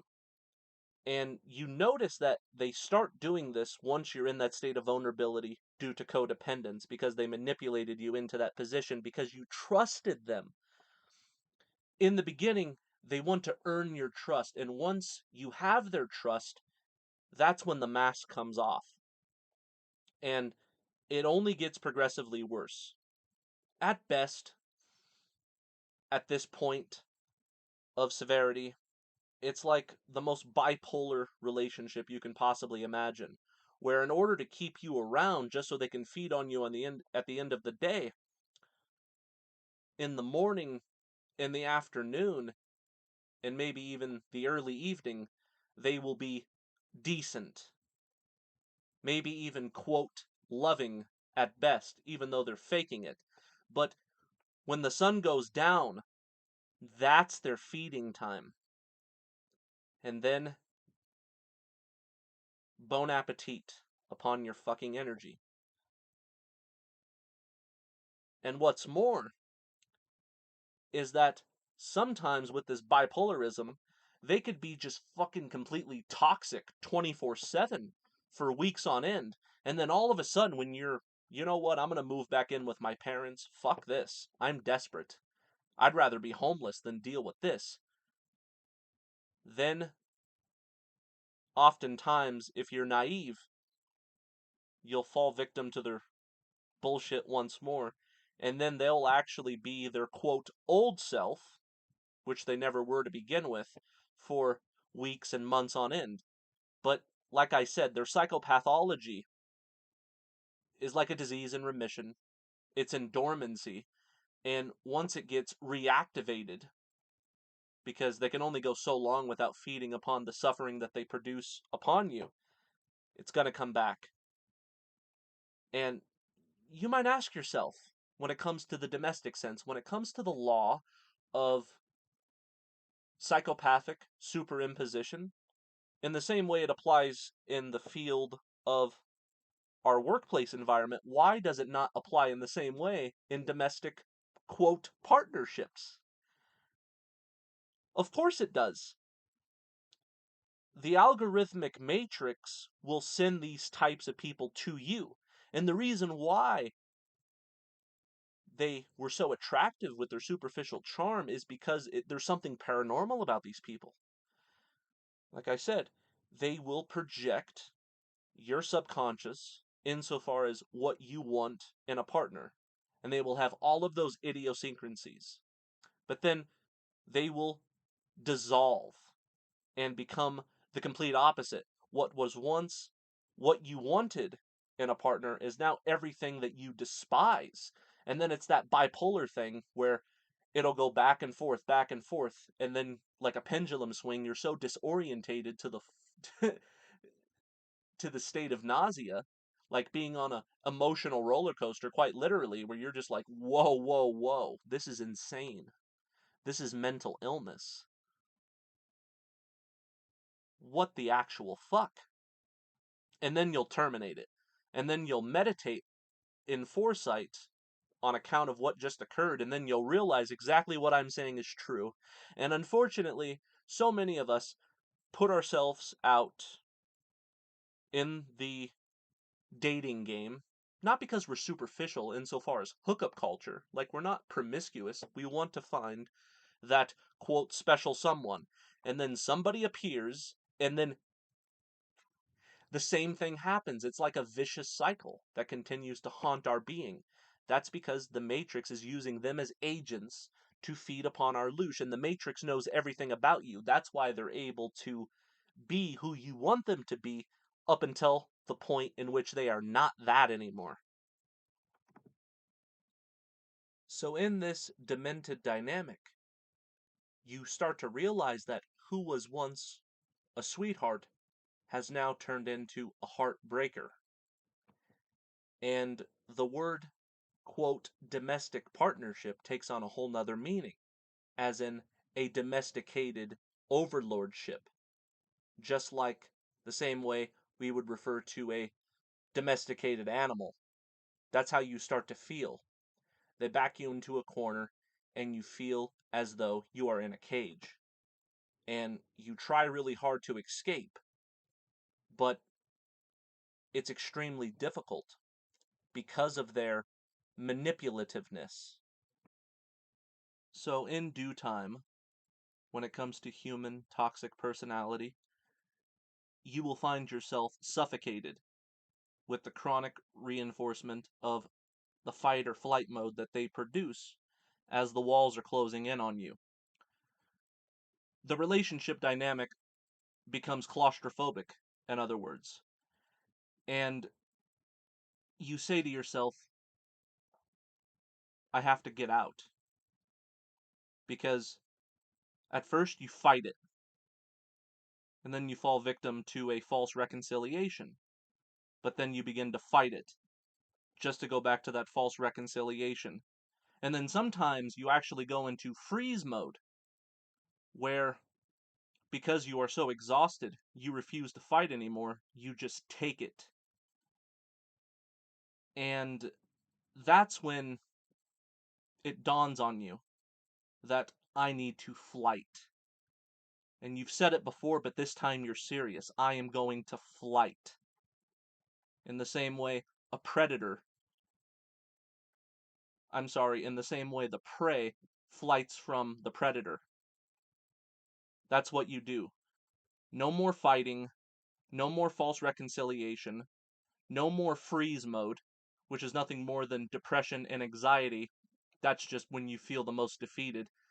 You just say, I don't want to fight anymore. Let's just, yes, you're right, You go to that false reconciliation, but here's what you do. You flight. And you do no contact. Because once they show their true colors time and time again, eventually that's just going to be the default state. It only gets progressively worse.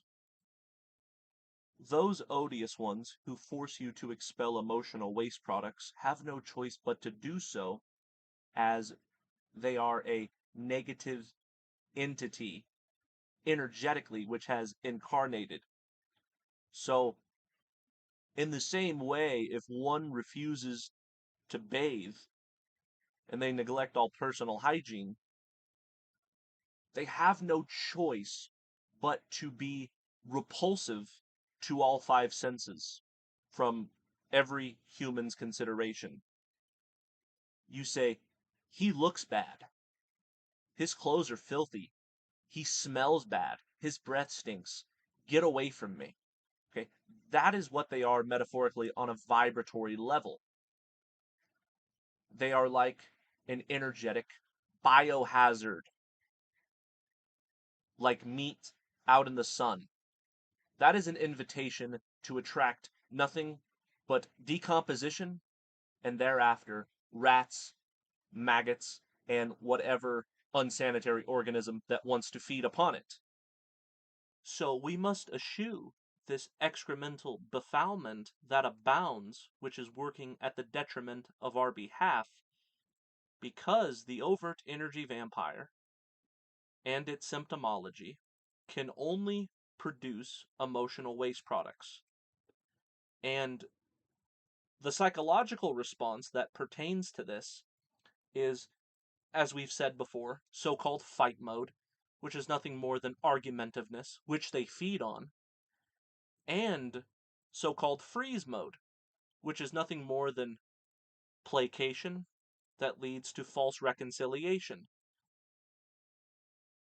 The correct response to this threat at hand is flight mode. And anything that tries to dissuade you from flight mode is nothing more than the narcissist gaslighting you, or you gaslighting yourself on account of the narcissist with their psychological warfare. So back to the power struggle of the employed subordinate who deals with the authoritarian personality managerialist, who, of course, as you know, are algorithmically, statistically subject to the law of psychopathic superimposition, where, of course, the scum rises to the top and the cream descends to the bottom.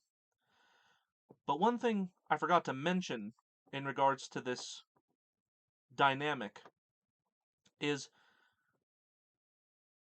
the authoritarian personality type, when it comes to the overt, is oftentimes inept or unqualified to be in that position. They are in that position because the matrix wants your struggle for survival in the workplace environment to be as energetically debilitating as possible as a means to feed the matrix or the reality entity its loosh. And yes, I consider the matrix to be a quote reality entity.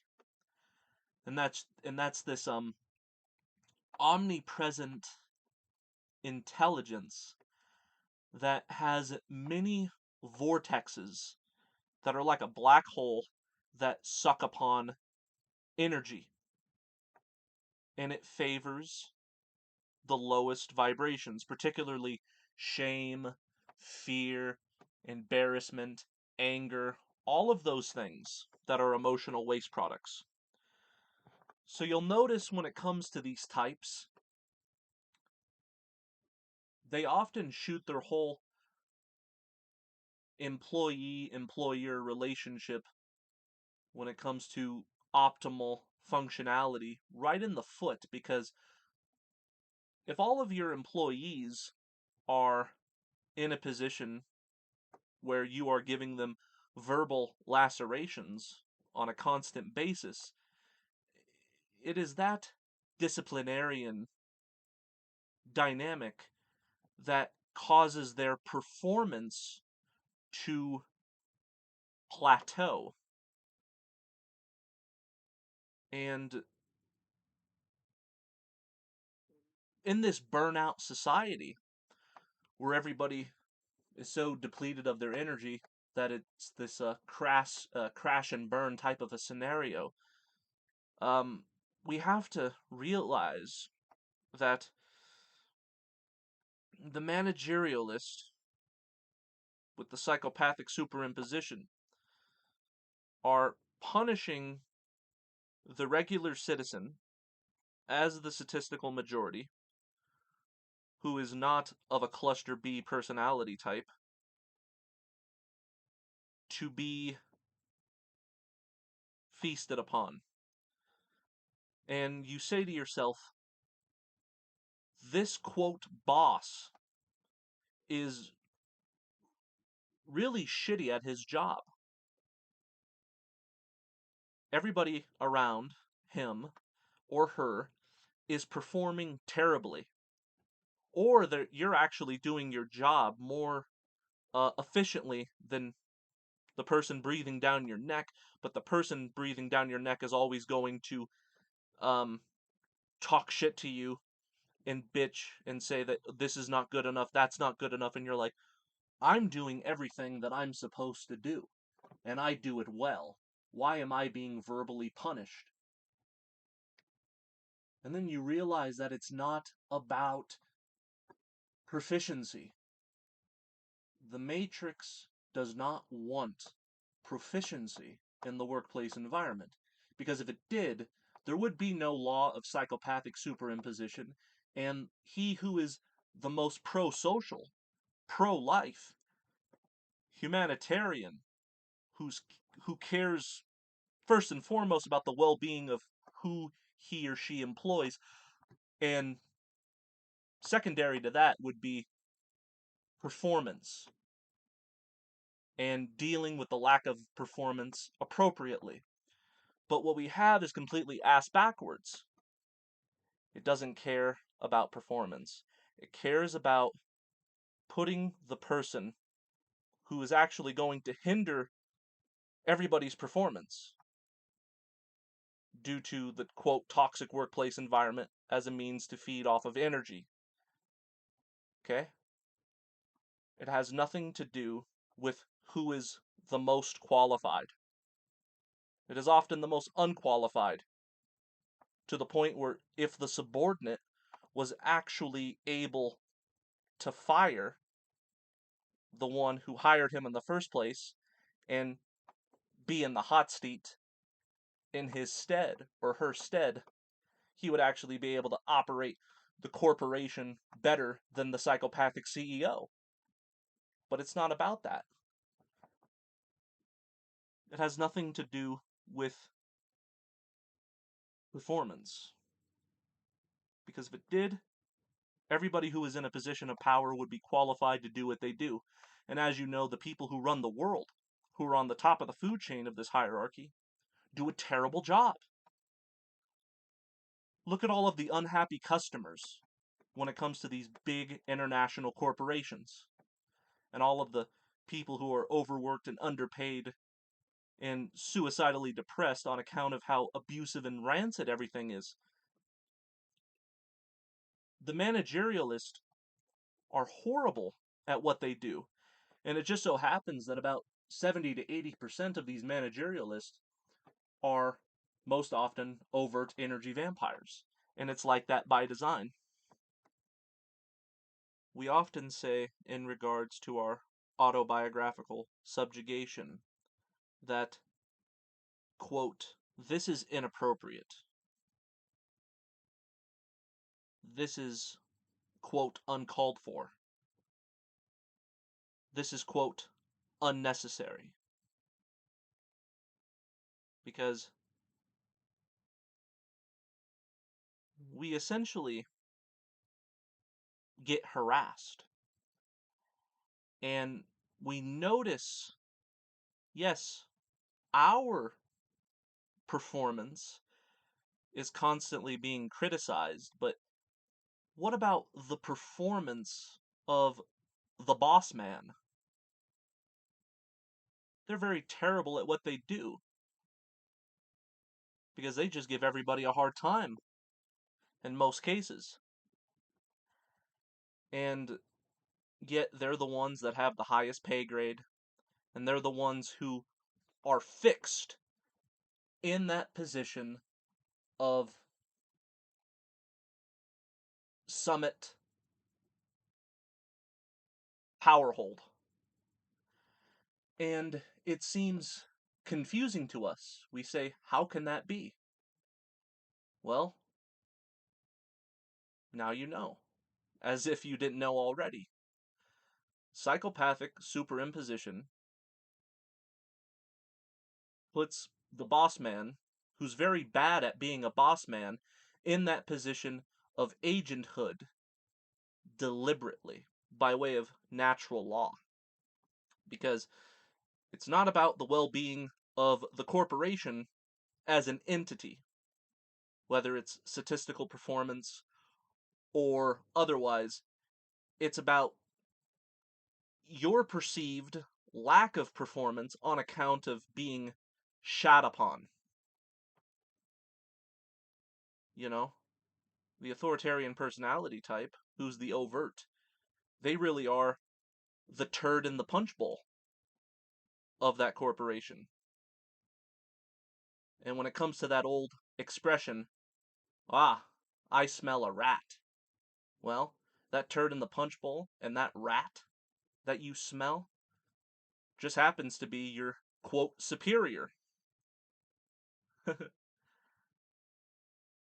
They are senior and you are junior, and you think, how can that be? Could not be otherwise, I'm afraid. Except in a rare minority of cases. I have had bosses in the past that I considered to be um, quite benevolent, but they were rare. And I look at,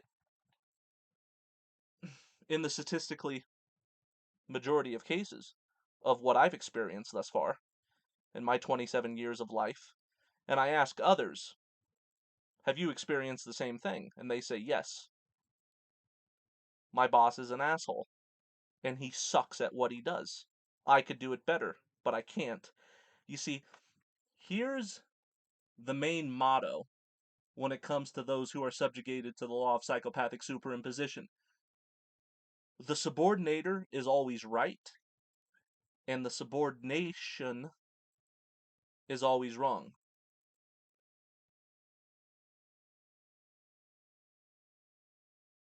And you don't have to like it. Furthermore, I would like to hereby expose another type of overt energy vampire that I have not yet discussed. That is the most pathetic subhuman that you could possibly imagine, and that is the cyberbully. And the real reason why they resort and stoop down to the level of the lowest of the low is because they are so desperate for a fix to produce energy extraction by way of the emotional waste products that they afflict upon innocent people on the internet because they can't get it in real life, because they don't have the, you could say, the psychopathic charisma, wherewithal to be able to meet the criteria to achieve positions of seniority in real life. They are usually beta male incels that are unsuccessful, unattractive, and disgusting subhuman beings. And because they are the most inferior kind of overt energy vampire, they still require their nutrient supply of negative emotionality that they must ingest at your expense for their survival. So what they do is maybe they leave a negative comment on another person's YouTube video, attacking their physical appearance. They usually resort to body shaming or various other ad hominem attacks. And in the higher echelon, they can actually become celebrities as content creators themselves by giving commentary of other people's YouTube video where they will publicly humiliate others and usually, again, attack their mental disabilities, their physical deformities, or whatever kind of vulnerable idiosyncrasies that particular individual conveys. And this is because they are low-functioning psychopaths, as they are incompetent to have the self-assertiveness to be able to conquer the corporate landscape. See, they themselves are lucratively downtrodden and subordinated. They don't have the freedom to bully their coworkers because that can result in them getting fired, let alone them telling their boss to fuck right off, or let alone try to usurp his power or her power. They just don't have that as an option. And their desperation to maintain employment results in them being passive aggressive and usually silent. So they must resort to the simulacra of psychopathology insofar as the virtual landscape. And this can also manifest in the type of person who is obsessed with combative commentary insofar as unnecessary debates. This is the type of person that likes to infiltrate a Discord server to just run their mouth and try to make everybody in there miserable until they get kicked off and then they have to go find another Discord server. Or they will be content creators themselves and put somebody else's personality on display in order to ridicule. And there's no low that they won't stoop to insofar as that which is of bad form and out of bounds. I mean, we're talking sexual harassment. We're talking about all of those unsavory characteristics that one, as a means of, because they're cowards ultimately, the biggest coward is the cyberbully, they would never say these sorts of nasty things to somebody's face because they would fear the repercussions. So what they do is they hide behind the anonymousness of a computer screen, or the fact that there's safety and distance. So even though you can see their face and they give their real name, they're going to attract an audience, and perhaps they can become quite popular in causing ridicule as a side hustle profession when they have free time from their slave job in which they are subordinated. See, they have a strong will to power, but they're just too weak to be able to be in a position of power in real life, so they're Substitution will to power is through the internet. And you know exactly the type of person I'm talking about. They are far too many. And I've noticed it in my personal internet life as well. There's always that one commenter who, rather than being attracted to the 80% of things that they happen to agree with, they will be like a magnet onto the thing that they disagree with, and they'll just leave me a long comment letting me know just how wrong and stupid I am, right? Over and over again, and then I go to other content creators and they do the same thing in their comment section. You know? And of course, there's a gradation insofar as how despicable these subhumans can behave. I would say the lowest echelon is the one who just leaves a negative comment over and over until they get blocked.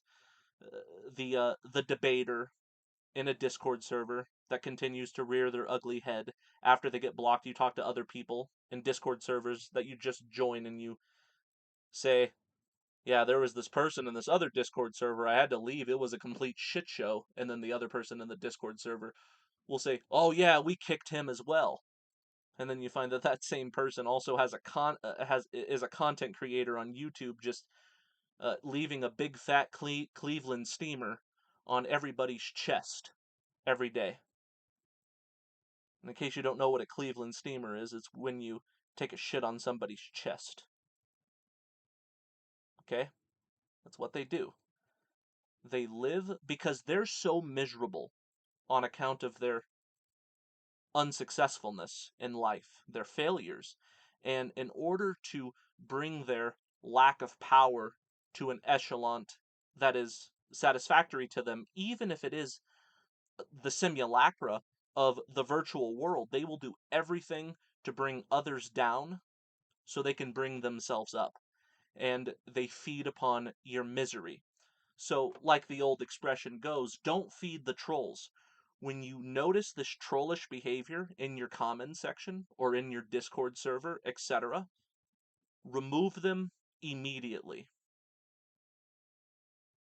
Because you know these types, because they're always projecting negativity towards others.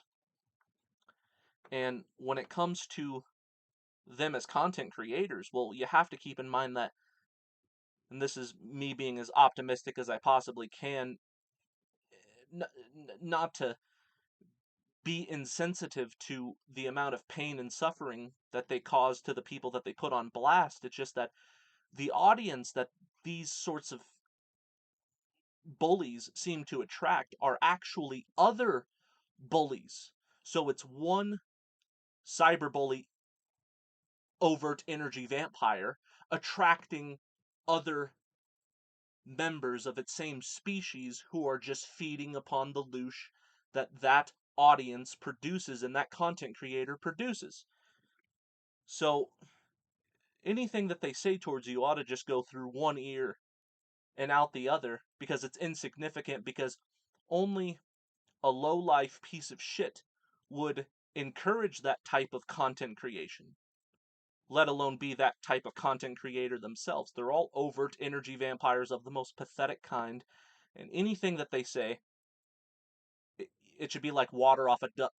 It should be like water off a duck's back. The motto here is, I am pain afflicted, and therefore I am going to afflict pain on others.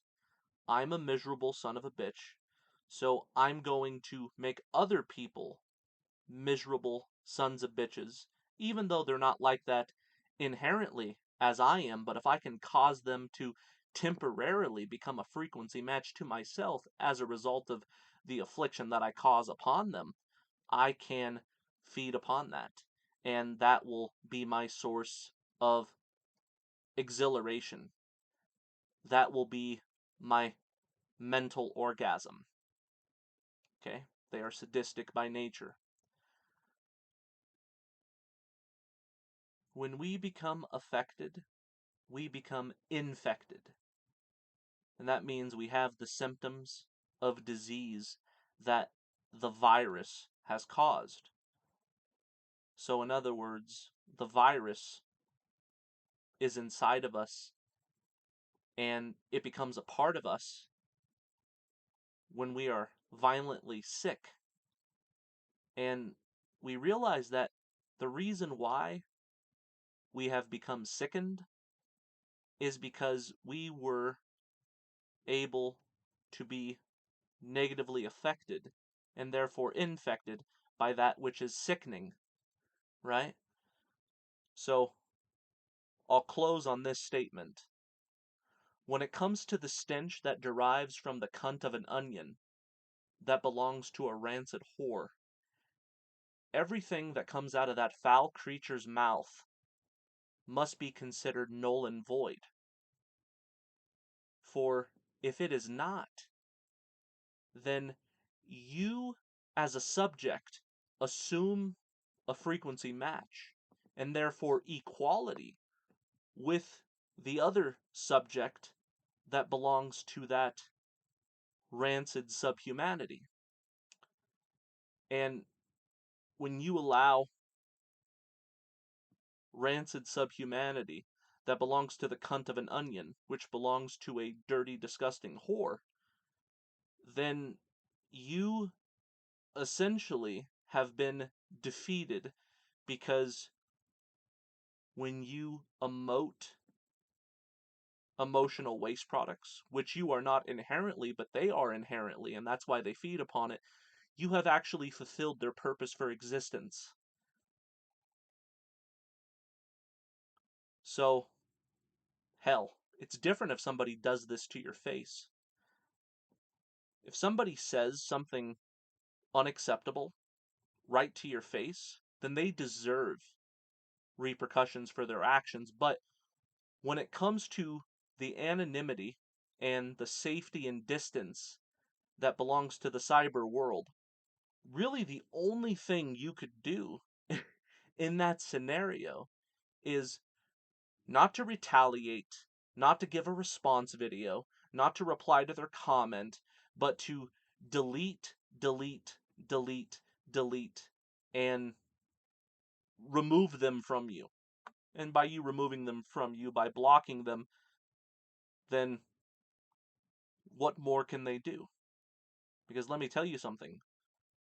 When it comes to the cunt of an onion, with its foul stench that belongs to that whore, nothing they say should ever bother you, because you know what they are. You know what they are. You are not that. Okay? But they are. So now I would like to discuss the occult anatomy of the parasitical portion of our population. Their aura is not fully intact. It's filled with openings that are vacuum-like. And the aura itself has a certain gravitational pull that sucks negative energy into those openings. Okay? Like SpongeBob SquarePants or perhaps Swiss cheese. Those are the cartoonish images that come to mind. But it's actually appropriate when discussing this type of aura. The aura itself has a gravitational pull where the negative energy gets sucked into it, and those openings that are vacuum-like is the means whereby it gets ingested and integrated into the aura. So you get the idea. The aura is filled with vacuum holes, and the aura itself has a gravitational pull. However, when it comes to its methodology of being a feeder, this manifests in two ways: first hand and second hand.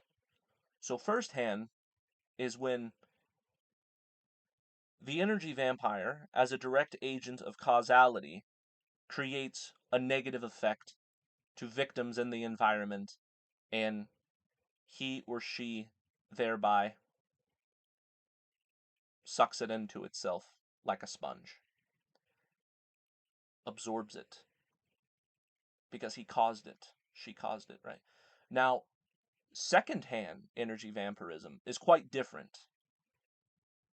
This is usually the covert kind.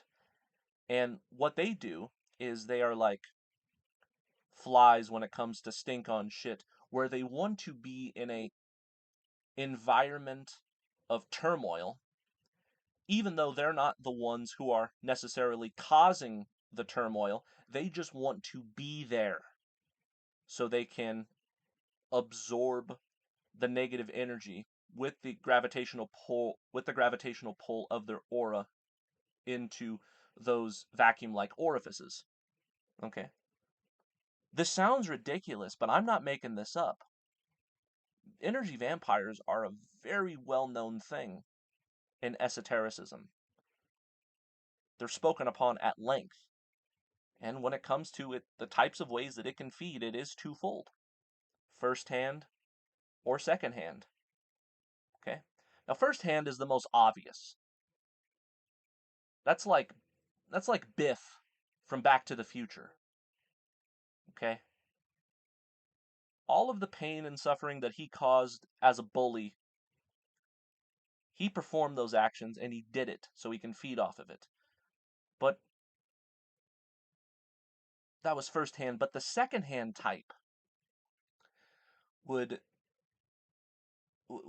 be like the soccer mom who shows up to your house as soon as there's some sort of a domestic disturbance, asks to stay the night, and stays up all night in the living room trying to quote reconcile husband and wife from fighting, when really that's ostensibly true, so it seems, but she's really just there to suck up the negative energy of her sister-in-law and her uh, brother-in-law going at it. Right? Oh, there's a domestic disturbance. I will be right there, and they're always right there. Whenever things go boom in the night, and they know about it, they will show up, quote, as a friend. But really, it's just to get that second-hand loosh, rather than the first-hand loosh.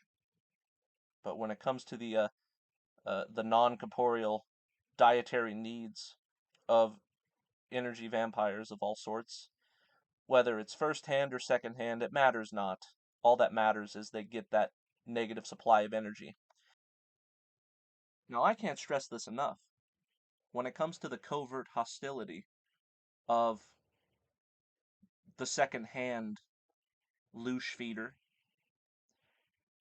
they are the most dangerous, because when it comes to that old expression, know thy enemy, when it comes to the overt, you know who your enemy is, because they want you to feel antagonistic towards them on account of them being provocative towards you, and they love it. They're sadistic, right? They're more quote unquote alpha with their domineering personality to you if they're able to get away with it.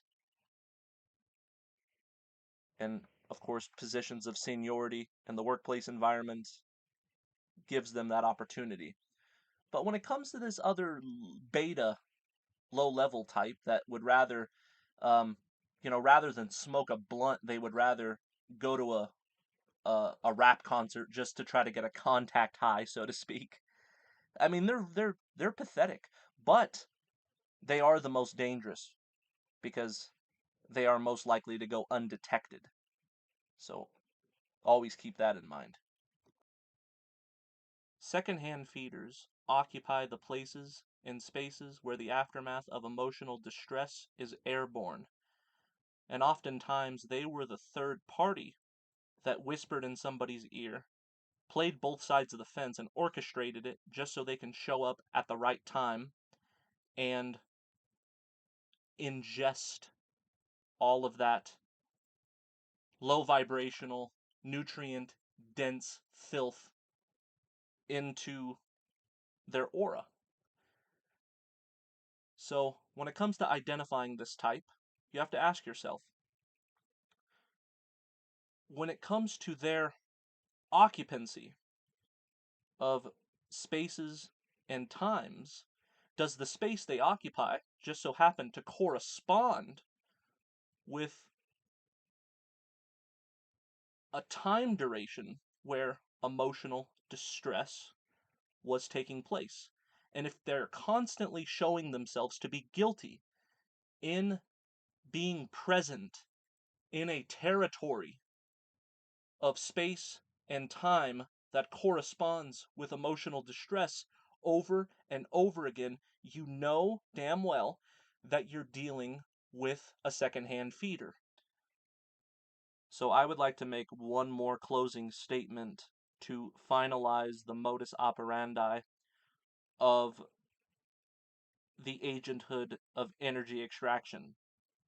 And that is thus: every time you come in contact with me,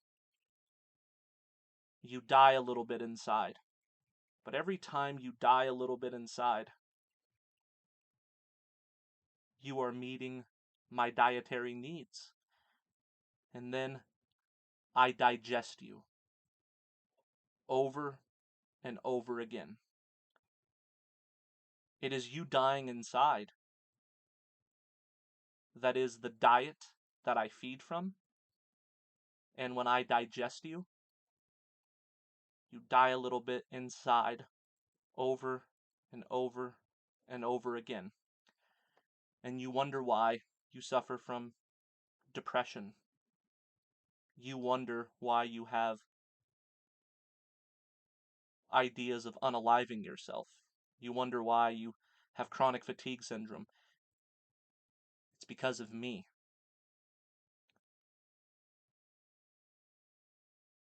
Your workplace environment is nothing more than an enclosure that acts as a container to maximize loosh production to feed the matrix.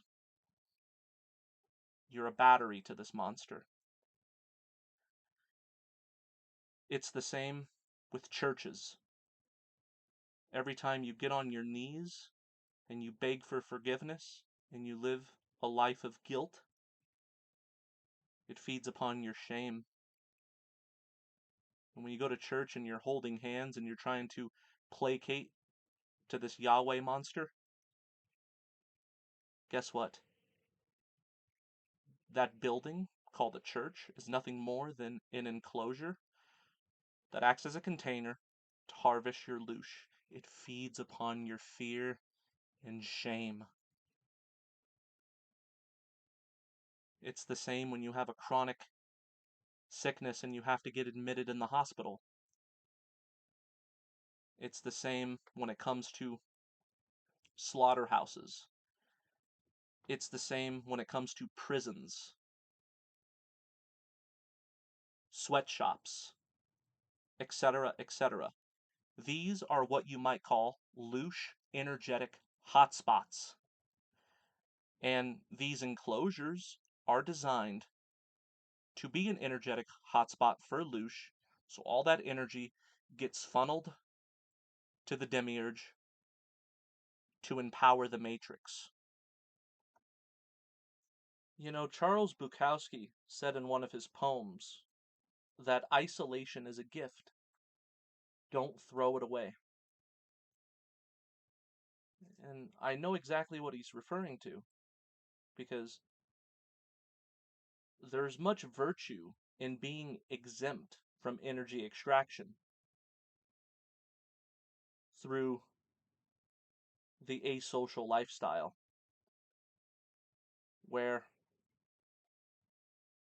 you're a bachelor and you're friendless. But you do so not because you can't get pussy if you wanted to, or you couldn't have a social circle if you wanted to, but you just deliberately, with an act of your will, aspire to aloneness.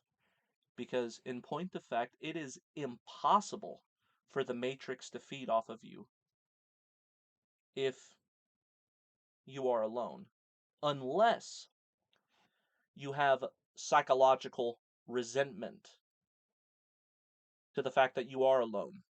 And then you start to feel emotions like boredom, you start to feel loneliness, and all of those other horrible emotions that are a symptom of the lack of human interaction that you require as a human being. And then, unfortunately, the Matrix will feed upon that as well. That's why I have mastered my indifference to such an extent where if I can wake up first thing in the morning and in my waking 15 hours, I don't have to have dialogue with anybody whatsoever, I consider that a good fucking day. And I consider boredom and loneliness, when it does arise, to be insignificant in comparison to all of the argumentative combativeness that may come with being under the boot of suppression of other human beings who are a body that wants to somehow jeopardize the self-determinism of my body. And how do you know when somebody wants to jeopardize your self-determinism? Well, all you have to do is interact with human beings, and you are guaranteed to have your self-determinism be undermined. Because the goal of this life, because of the evil, deliberate, unintelligent design, is for one body to try to control another body. Okay? When you talk about romantic homesteading, as far as a sexual relationship, oftentimes this is just one body trying to control another body, and self-determinism gets jeopardized. It's the same with husband and wife who want to bring children into the world. The child is born a slave where self-determinism isn't even a possibility, because they're essentially a ward of the state and a ward of the parent. And it's the bodies of the adult controlling the bodies of the children, right? And it's a whole vicious cycle of bodies controlling bodies in the relationship of the subordinated and the subordinator. That's just how this reality operates. That's why people bring children into the world. They want little slaves. That's why people want to have domestic relationships. They want to control their body. That's why people strive for power in a professional sense and rise up the corporate ladder. They're saying, my body is being controlled by other bodies, and therefore my self-determinism is undermined as a subordinate, so I need to strive to be a subordinator. And then when you rise to a position where you're able to be a subordinator and you're able to control other bodies rather than your body being controlled by others, you say, I am successful. This is seniority. And the rest is history. This is why, personally, I don't plan on being in another romantic relationship, because I'm tired of bodies trying to control my body and undermining my self-determinism. And I don't want to bring children into this world because I don't want them to be a slave of parentalship. I don't want them to be a slave to the education system. I don't want them to grow up and be a slave in the financial impoverishment of toxic workplace environments. It's good to be a bachelor. and it's good to be friendless, and it's good to have least participation as possible. And if only I can have one wish, it would be that zero participation is possible. Because whenever I have to rise and shine for the daily grind, even if it's in moderation, to the point where I can't even financially support myself, hey, I need pocket cash. And every day I have to interact with people, just completely drains my energy. The labor drains my energy. The superficial social interactions drain my energy. And I'm just so sick of it. I can only be happy, and I can only be free insofar as I am alone. And right now, if I give a claim to happiness, it is only because one body, at this point in time, is not undermining my self-determinism by controlling my body through the will of the so-called other. Okay? This is an alien will that belongs to this abstraction that we call other, that is nothing more than the jeopardization of the will of my individuality. And I'm sick of it. I'm sick to death of the so-called other with his or her alien will that jeopardizes the will of my individuality. I'm sick of it. I'm sick of bodies controlling my body. I'm sick of my self-determinism being undermined by the alien will of what we call other. And the biggest protest that is utmost successful, I'm afraid, is to just not have anything to do with this place in so much as humanly fucking possible. Relationshipless, childlessness. Let's fucking go. That is my victory. Right now, because I am isolated, I consider myself victorious. And I know you can't see me right now, but I'm smiling ear to fucking ear. Just me and my cat. You know what I love about the cat? A cat's meow has never said a lie. A cat's meow has never tried to undermine my freedom of will. Everything about this world, other than my cat, strives for nothing more than to jeopardize my bodily movement and to jeopardize my autonomy. And one day, I hope to make some kind of financial passive income where I can work from my computer and I can have the freedom never to interact with another filthy human being again. The abomination of our abdominal region cannot possibly be stressed enough.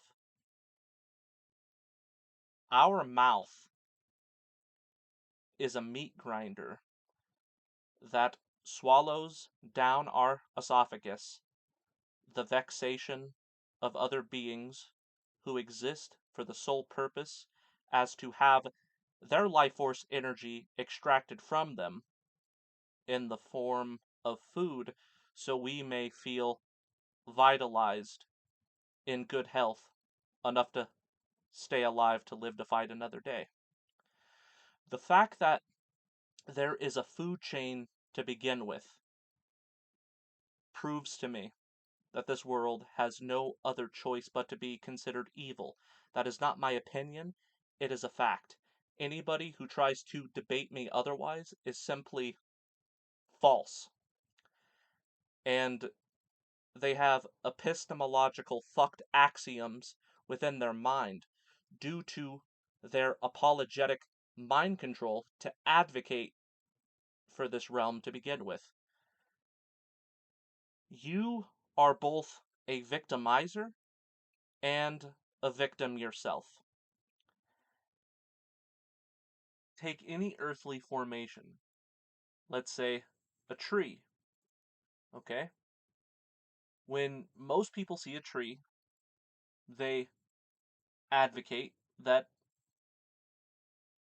that's proof of intelligent design with the beautification within the artistry of a benevolent God who put that there. But then again, I say, why do so many trees not produce edible substances for us to pick? Well, it's because whoever designed this realm oftentimes prefers um, a rabbit to get shot with a bow and arrow in the bone marrow of its fucking skull, so we can go back to the tree, not to pluck a fruit which could have spared the life of that poor rabbit, but rather we have to cut down the tree or injure certain parts of the tree in order to build a fire, put the rabbit over it as a form of a cooked meal. And not only that, but there's all kinds of mosquitoes that want to suck our blood. There's all kinds of predators that we have since, by and large, made extinct because they fed upon human flesh. So what you also have to do with the worthless tree that does not produce fruit for us to eat is we have to cut it down in order to build shelter from the harsh elements and the human predators that want to bite us, eat us, or worse. You know, what could be worse? I don't know. Maybe being ate from the cock and balls upward, having our intestines dragged all along the forest by a grizzly bear while we're still alive. And how do we prevent that from happening? We have to cut down trees in order to build shelter. We have to cut down trees maybe in order to create a barrier in front of a cave to make it so they can't enter. Right? Everything is about destroying other earthly sentient forms in order to kill them and eat them, or when it comes to the tree, to make shelter, or to make fire, to burn our prey over it. Okay? That's just how I see the world. When you give a claim to benevolency, I will contradict your claim with a counterclaim. And my counterclaim is that's erroneous. You want to talk about, oh, look at this beautiful plane of grass. Okay. Well, what you're not keeping in mind is every blade of grass is struggling to survive as they fight for sunlight. Not to mention the herbivore animals that are going to eat the grass. Not to mention all of the insects that are devouring each other beneath the grass. You know, you see, oh, look at these beautiful birds singing all these pretty songs. Look at them flying around. Okay? When these birds are flying around, all they're doing is looking for something to devour. They're looking for a worm to decapitate, chew within their mouth while it's still alive, regurgitate it and vomit it into the mouth of baby chick up in the nest. Okay? When you see a bird and you think, oh, that's so pretty, I think, oh wow, that's so ugly. What an abomination. All it's doing is flying around and looking for something to kill and eat. Okay? That's all I see. Whenever you see a cockroach, a ladybug, a beetle, etc., that's just a food source for a bird. But then again, the bird is a food source for a wild cat, and the wild cat is a food source for a dog, and the dog is a food source for the Chinaman. Okay? Maybe that was a low blow, but I'm not going to apologize. It's a fact.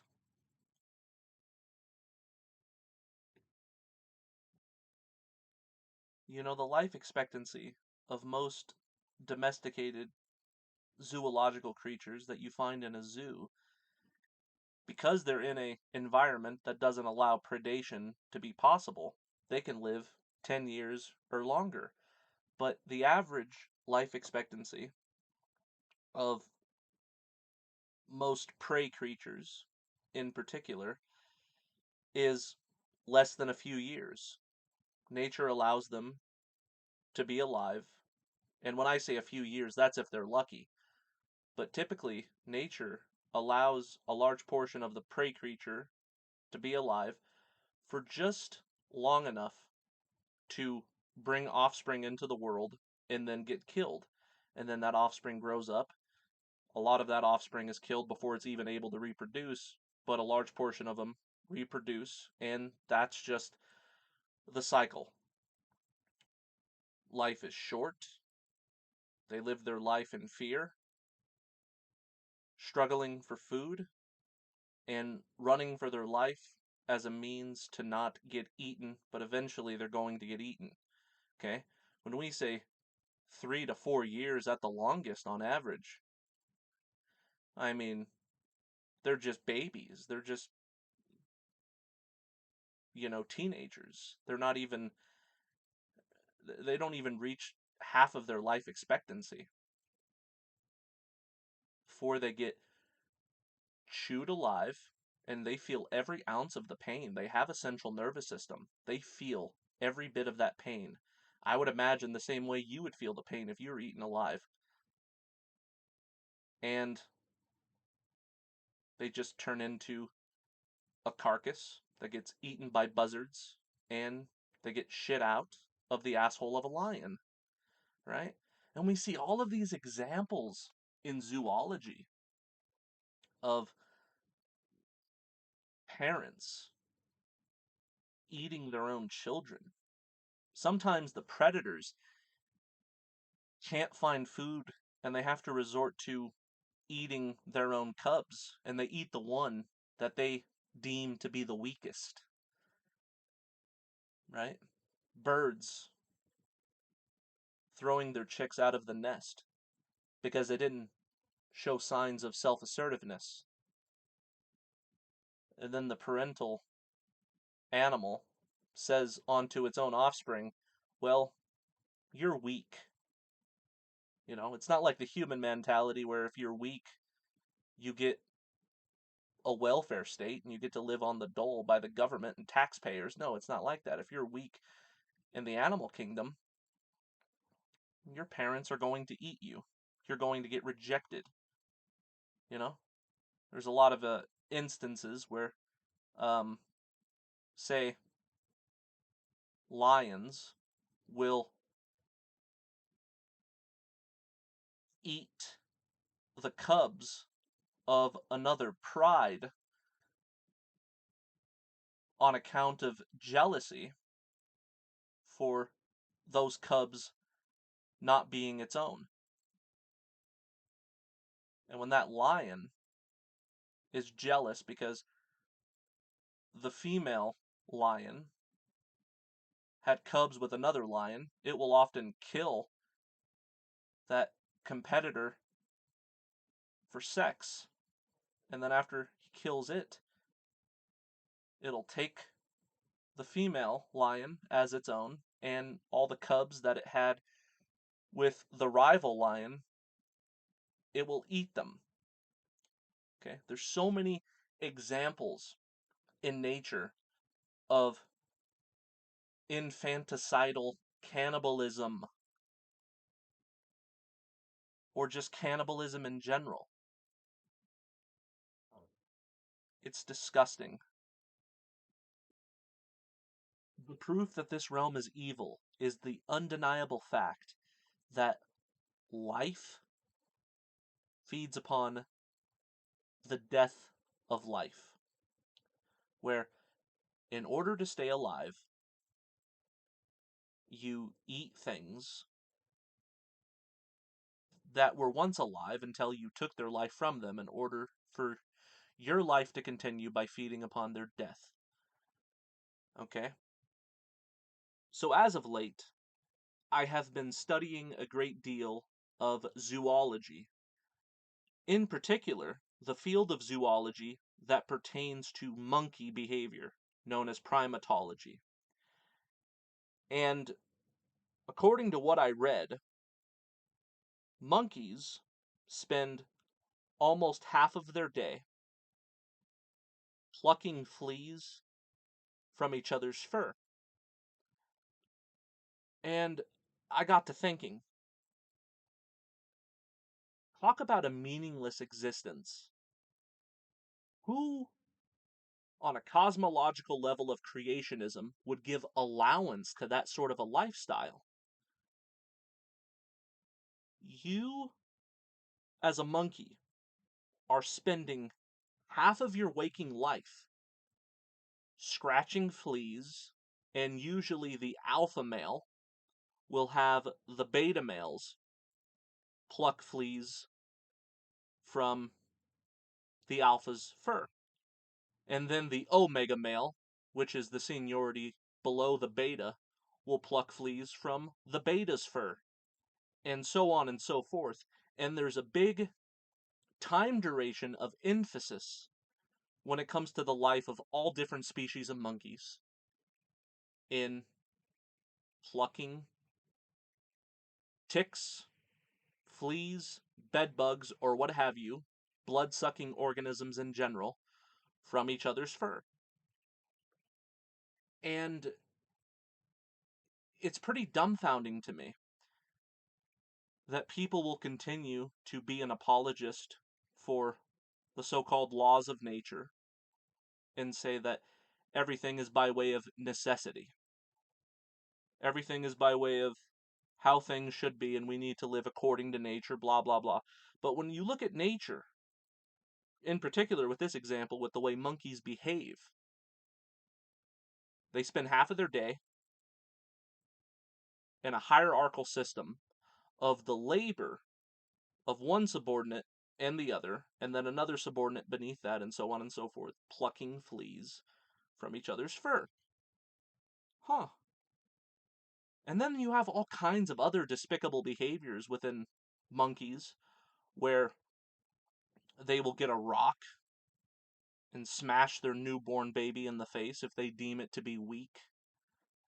You have this behavior of monkeys where one tribe will come across another tribe and rip the other one limb from limb, leave nothing but the women, and take them as a sort of hostage sex slave into their monkey tribe.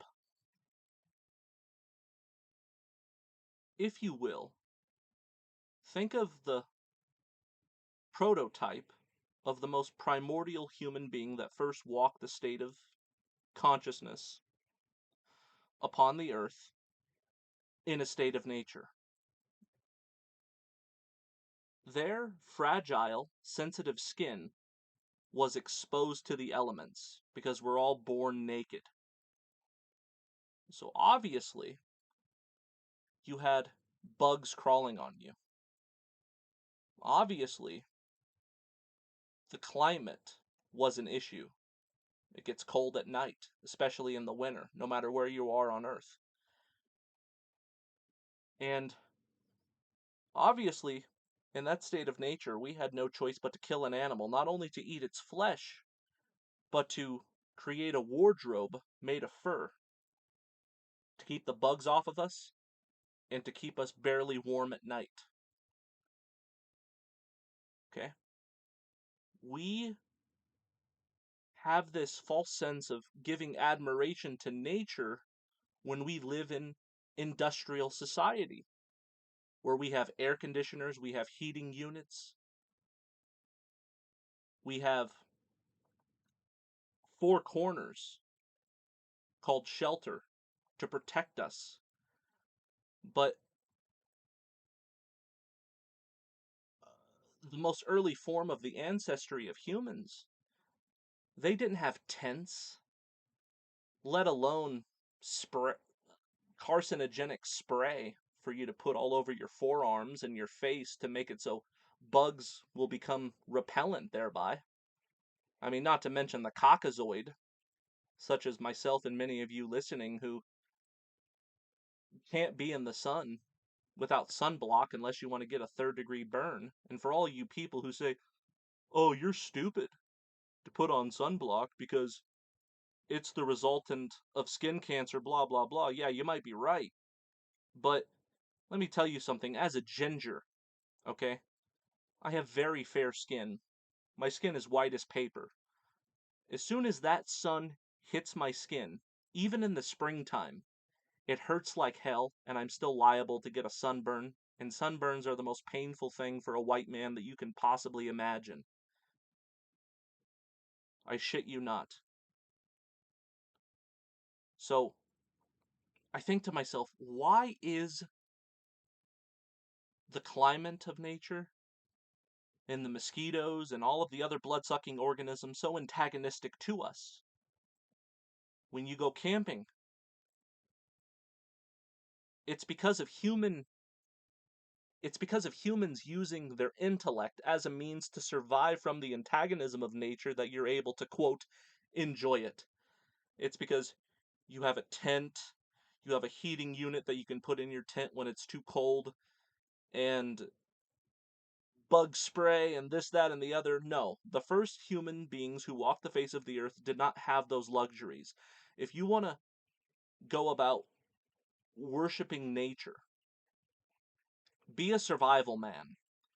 Go butt-ass naked into the middle of nowhere with no cell phone reception and no service whatsoever, and walk in the heart of darkness in the deepest bowels of the jungle, and tell me whether or not you enjoy it. You know, I watched a video on YouTube not too long ago where there was this Hindu monk who was explaining why he was a nature worshiper. Because Hindus, stereotypically, are known to worship trees and worship rivers and worship cows, and he was explaining why he does so. And he was talking about why he worships the river. And he was saying that, oh, it's the grace of Bhagavan, which is the Sanskrit word that means God, that you have all of these water sources that are at our disposal to drink from. And I was thinking to myself, man, I have watched the TV show. I think it was either on the History Channel or National Geographic, I'm not really sure, but it was a TV show called Survivor Man, where he said, yes, you can drink from the river, but you have to be sure to boil the water, because if you don't, you're going to get sick and infested with parasites. And oftentimes on this TV show, there were contestants who would go into the wilderness, try to survive, and they would end up getting disqualified because a helicopter would have to pick them up after they would get violently ill from drinking river water and not boiling it first. There's all kinds of parasitic organisms within river water that either will make you violently ill and or kill you if you don't get medical attention. And obviously, if you're in a state of nature, there's no hospitals, there's no medicine, there's no morphine, there's no band-aids. Fuck you. You're just going to end up dying. Right? Think of all of the primordial human beings who were thirsty and they come across river water, they drink it, and then they die because of it, only as a result of the deliberate, unintelligent design of a creator that would allow parasites to exist in the water in the first place.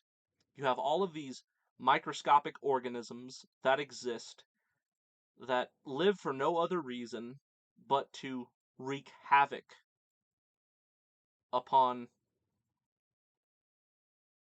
the drinkers who go into that river thirsty as hell, thinking, thank God there's this river, and then they get infected and then they die in a state of nature. It's disgusting.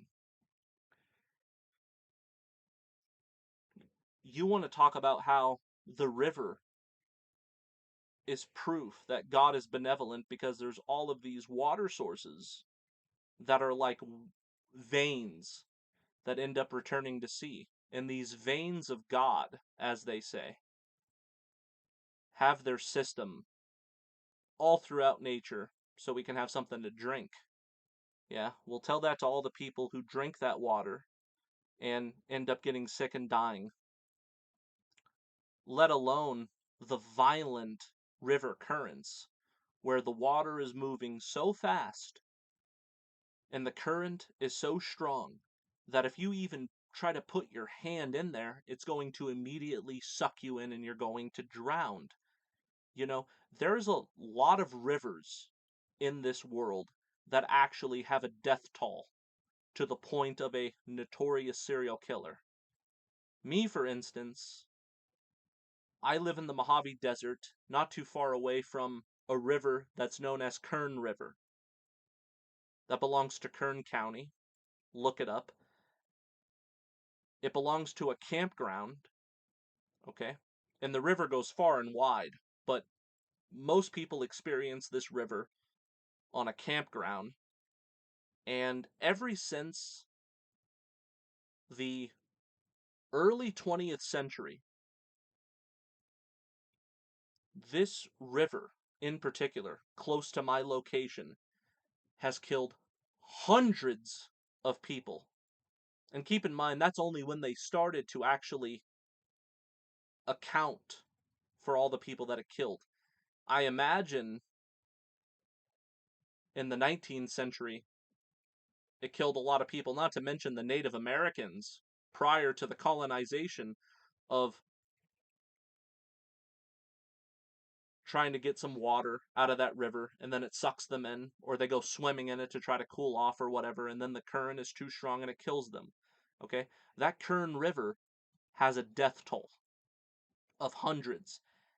And this river, as far as its death toll, is mild in comparison to all of the dozens upon dozens of rivers that are even worse than this all over the world that kill people all the time.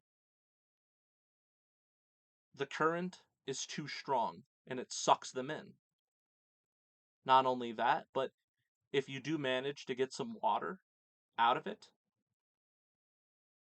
you have the potential of dying because we live in a world so evil that the designer of it thought it was a good idea to create parasites in that fucking river.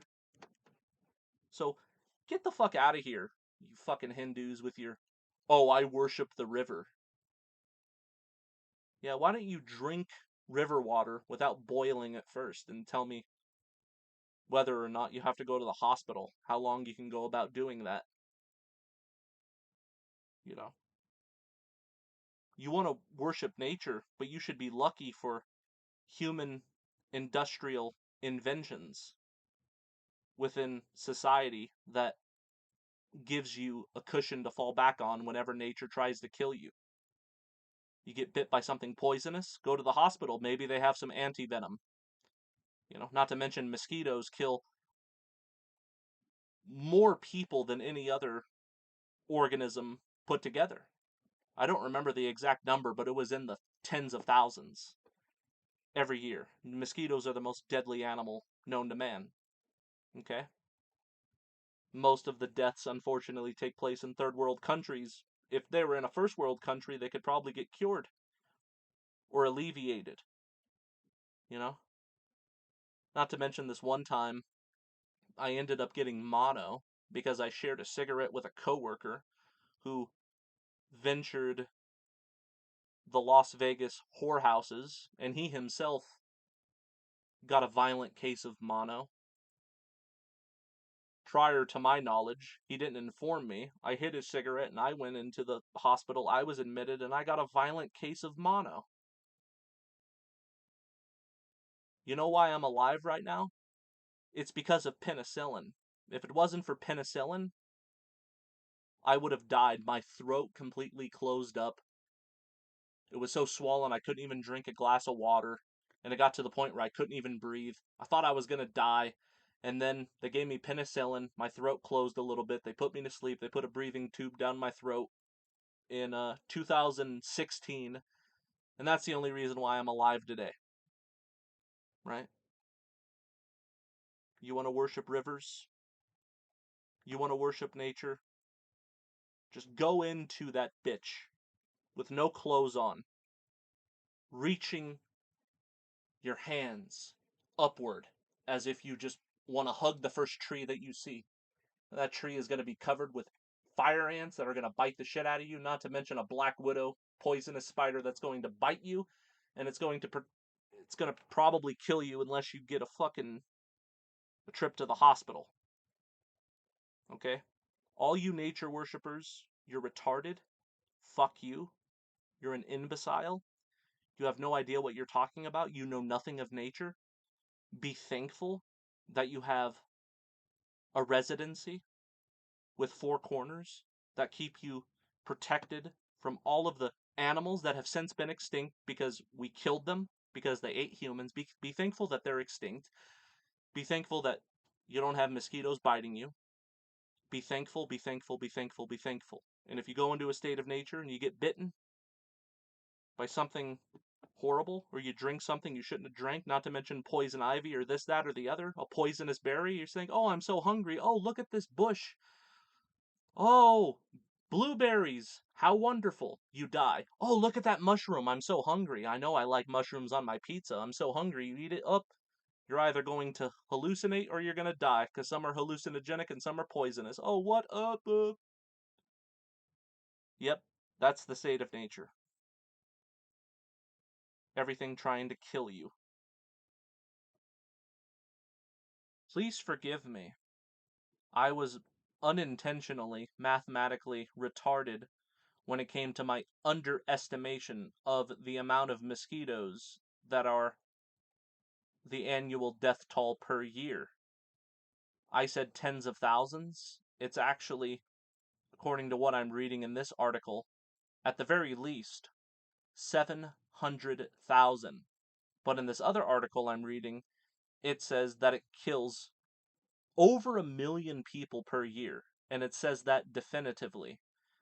So whether or not it kills 700,000 or over 1 million, or hell, even a dozen, even one, I mean, that's too many if it killed just one person. Hell, even if it didn't kill anybody, you have this organism that exists for the sole purpose of sucking your blood, giving you bug bites, and making you itch.